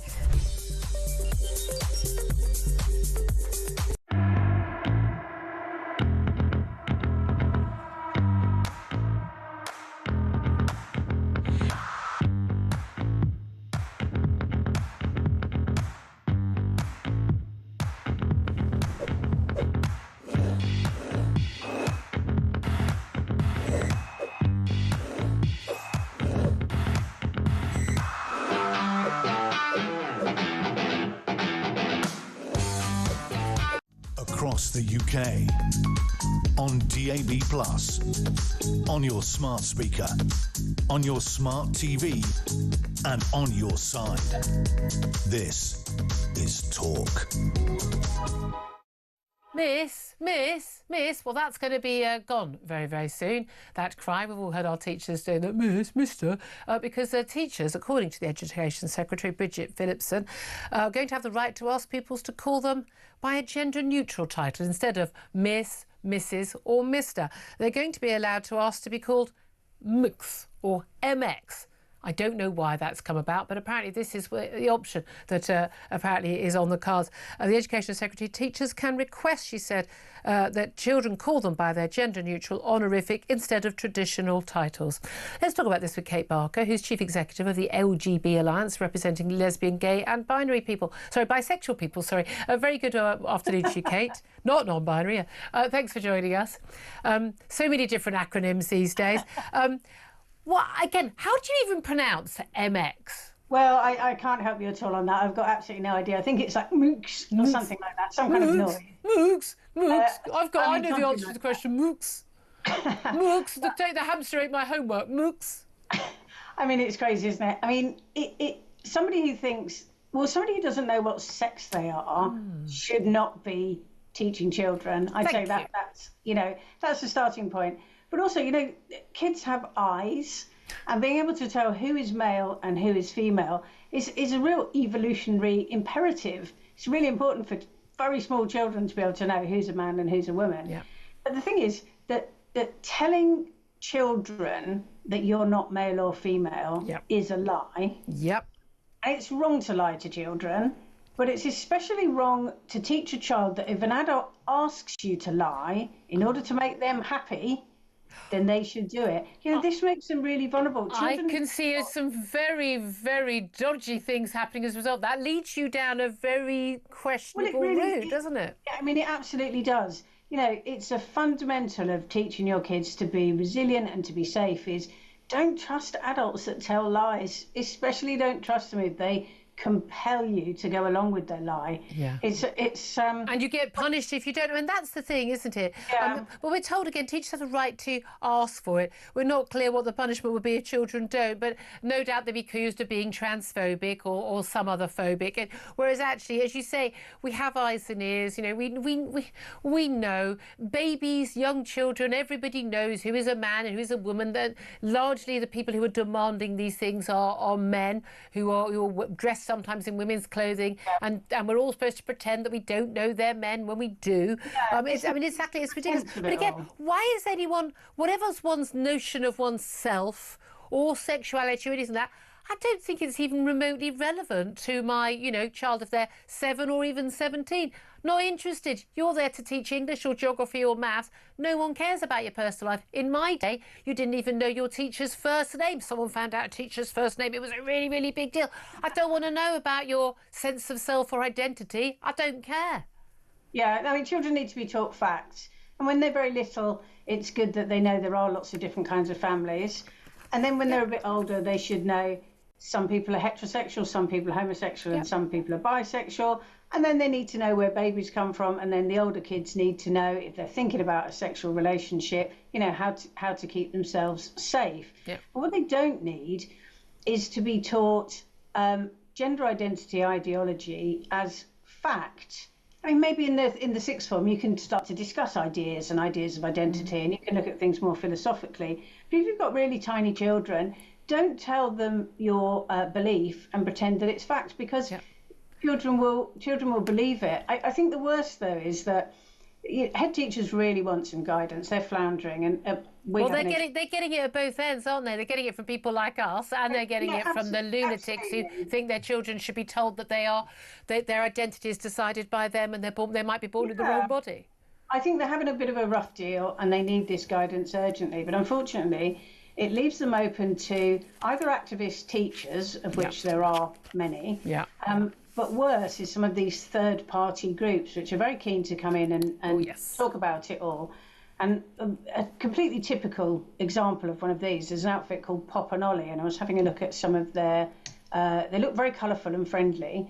They had a look at some of their materials, and there was a book for 4-year-olds called Little Red Riding Dude, and it was about a boy that went into the forest and he came across a wolf in a dress who was crying, and he did everything he could to make the wolf feel included. And I thought, wow, that's really interesting. Because if you look at the original fairy tale, what that tells you is that somebody pretending to be who they're not, i.e. grandma, is a danger. But this completely flips that narrative, and it says, kids, don't listen to your instincts. If you think somebody's a bit creepy or weird, that's you not. You should be, you should be more inclusive. Again, and I've said this many times, I would like whoever wrote that hard drive to be checked. I'm absolutely serious. I genuinely, but this is the thing, this stuff is mad and it's going on all the time. This stuff has also been perpetrated not just by Labour, I mean, Tory ministers and many others, but also we've had the joy that is Nicola Sturgeon, the former First Minister of Scotland, again, who thinks that, you know, rapists can self-identify and the like. J.K. Rowling has been in the news once again. She's been mocking Nicola Sturgeon, various interviews she's done, talking about publicise her memoirs coming out tomorrow. I've yet to get through the entire interview she's done for half an hour on ITV. It's too much to have to listen to her. But she's her memoir to warn about how we need to make public spaces safer for women. She said she talked about a horrible an MSP referring to her by a nasty name and talking about the rumours about her love life, and said, today a story of this type would stalk a woman around social media day and night. We have such a long way to make the public sphere safe for women and girls. I just worry that by the time we get there, there'll be too few women left in public life for it to matter. J.K. Rowling responded to this with the words, "Are you effing kidding me?" What do you make of that? Well, it's a little bit rich to be worrying about women's safety, and at the same time, she would have been quite prepared to send Isla Bryson, the man, rapist, into double rapist. And was only stopped because there happened to be a great picture in the tabloids which woke people up to exactly what was happening there. But also, I thought it was quite instructive when she was asked about that. She was still referring to Isla Bryson as they. Them. And also suggesting that Isla Bryson had lost the right to identify as a woman because he was a rapist, as if nice men, or, you know, maybe there are a series of crimes. Maybe if you're a shoplifter, you can still identify as a woman. Just not a sex offender. If you had a punch up in a pub, perhaps you couldn't. You know, it's just absurd. It's just gobbledygook nonsense thinking, just like the mooks, my hamster ate my homework. Kate Barker, you guys have been a voice of sanity throughout this, Chief Executive of the LGB Alliance. Thank you for joining us. Time sadly is against us. Claire Pearsall, your face has been an absolute picture the whole way through that conversation. I just can't get over this. It's nobody's business. Yeah. No one cares. No one cares about your sexuality. No one cares about your identity. Teach the kids English, teach them maths, whatever teach them it is. Some facts. Yeah, and leave your personal life to one side. Don't tell my child they may be born in the wrong body. Absolutely not. I mean, one of my local schools brought in a man dressed as a woman who transitioned with his wife to say how she was perfectly in favour of it. Yeah, I'm sure she was absolutely loving every second of it. You got some cross-dresser in in the school. I mean, what are you thinking? Anyway, let it go. Claire Pearsall, it's been fabulous to have your company. Thank you so much for joining us. Ian Collins is here to tell us what's happening. I mean, it's nobody's business. When Big Kenny down at the Rose and Crown became somebody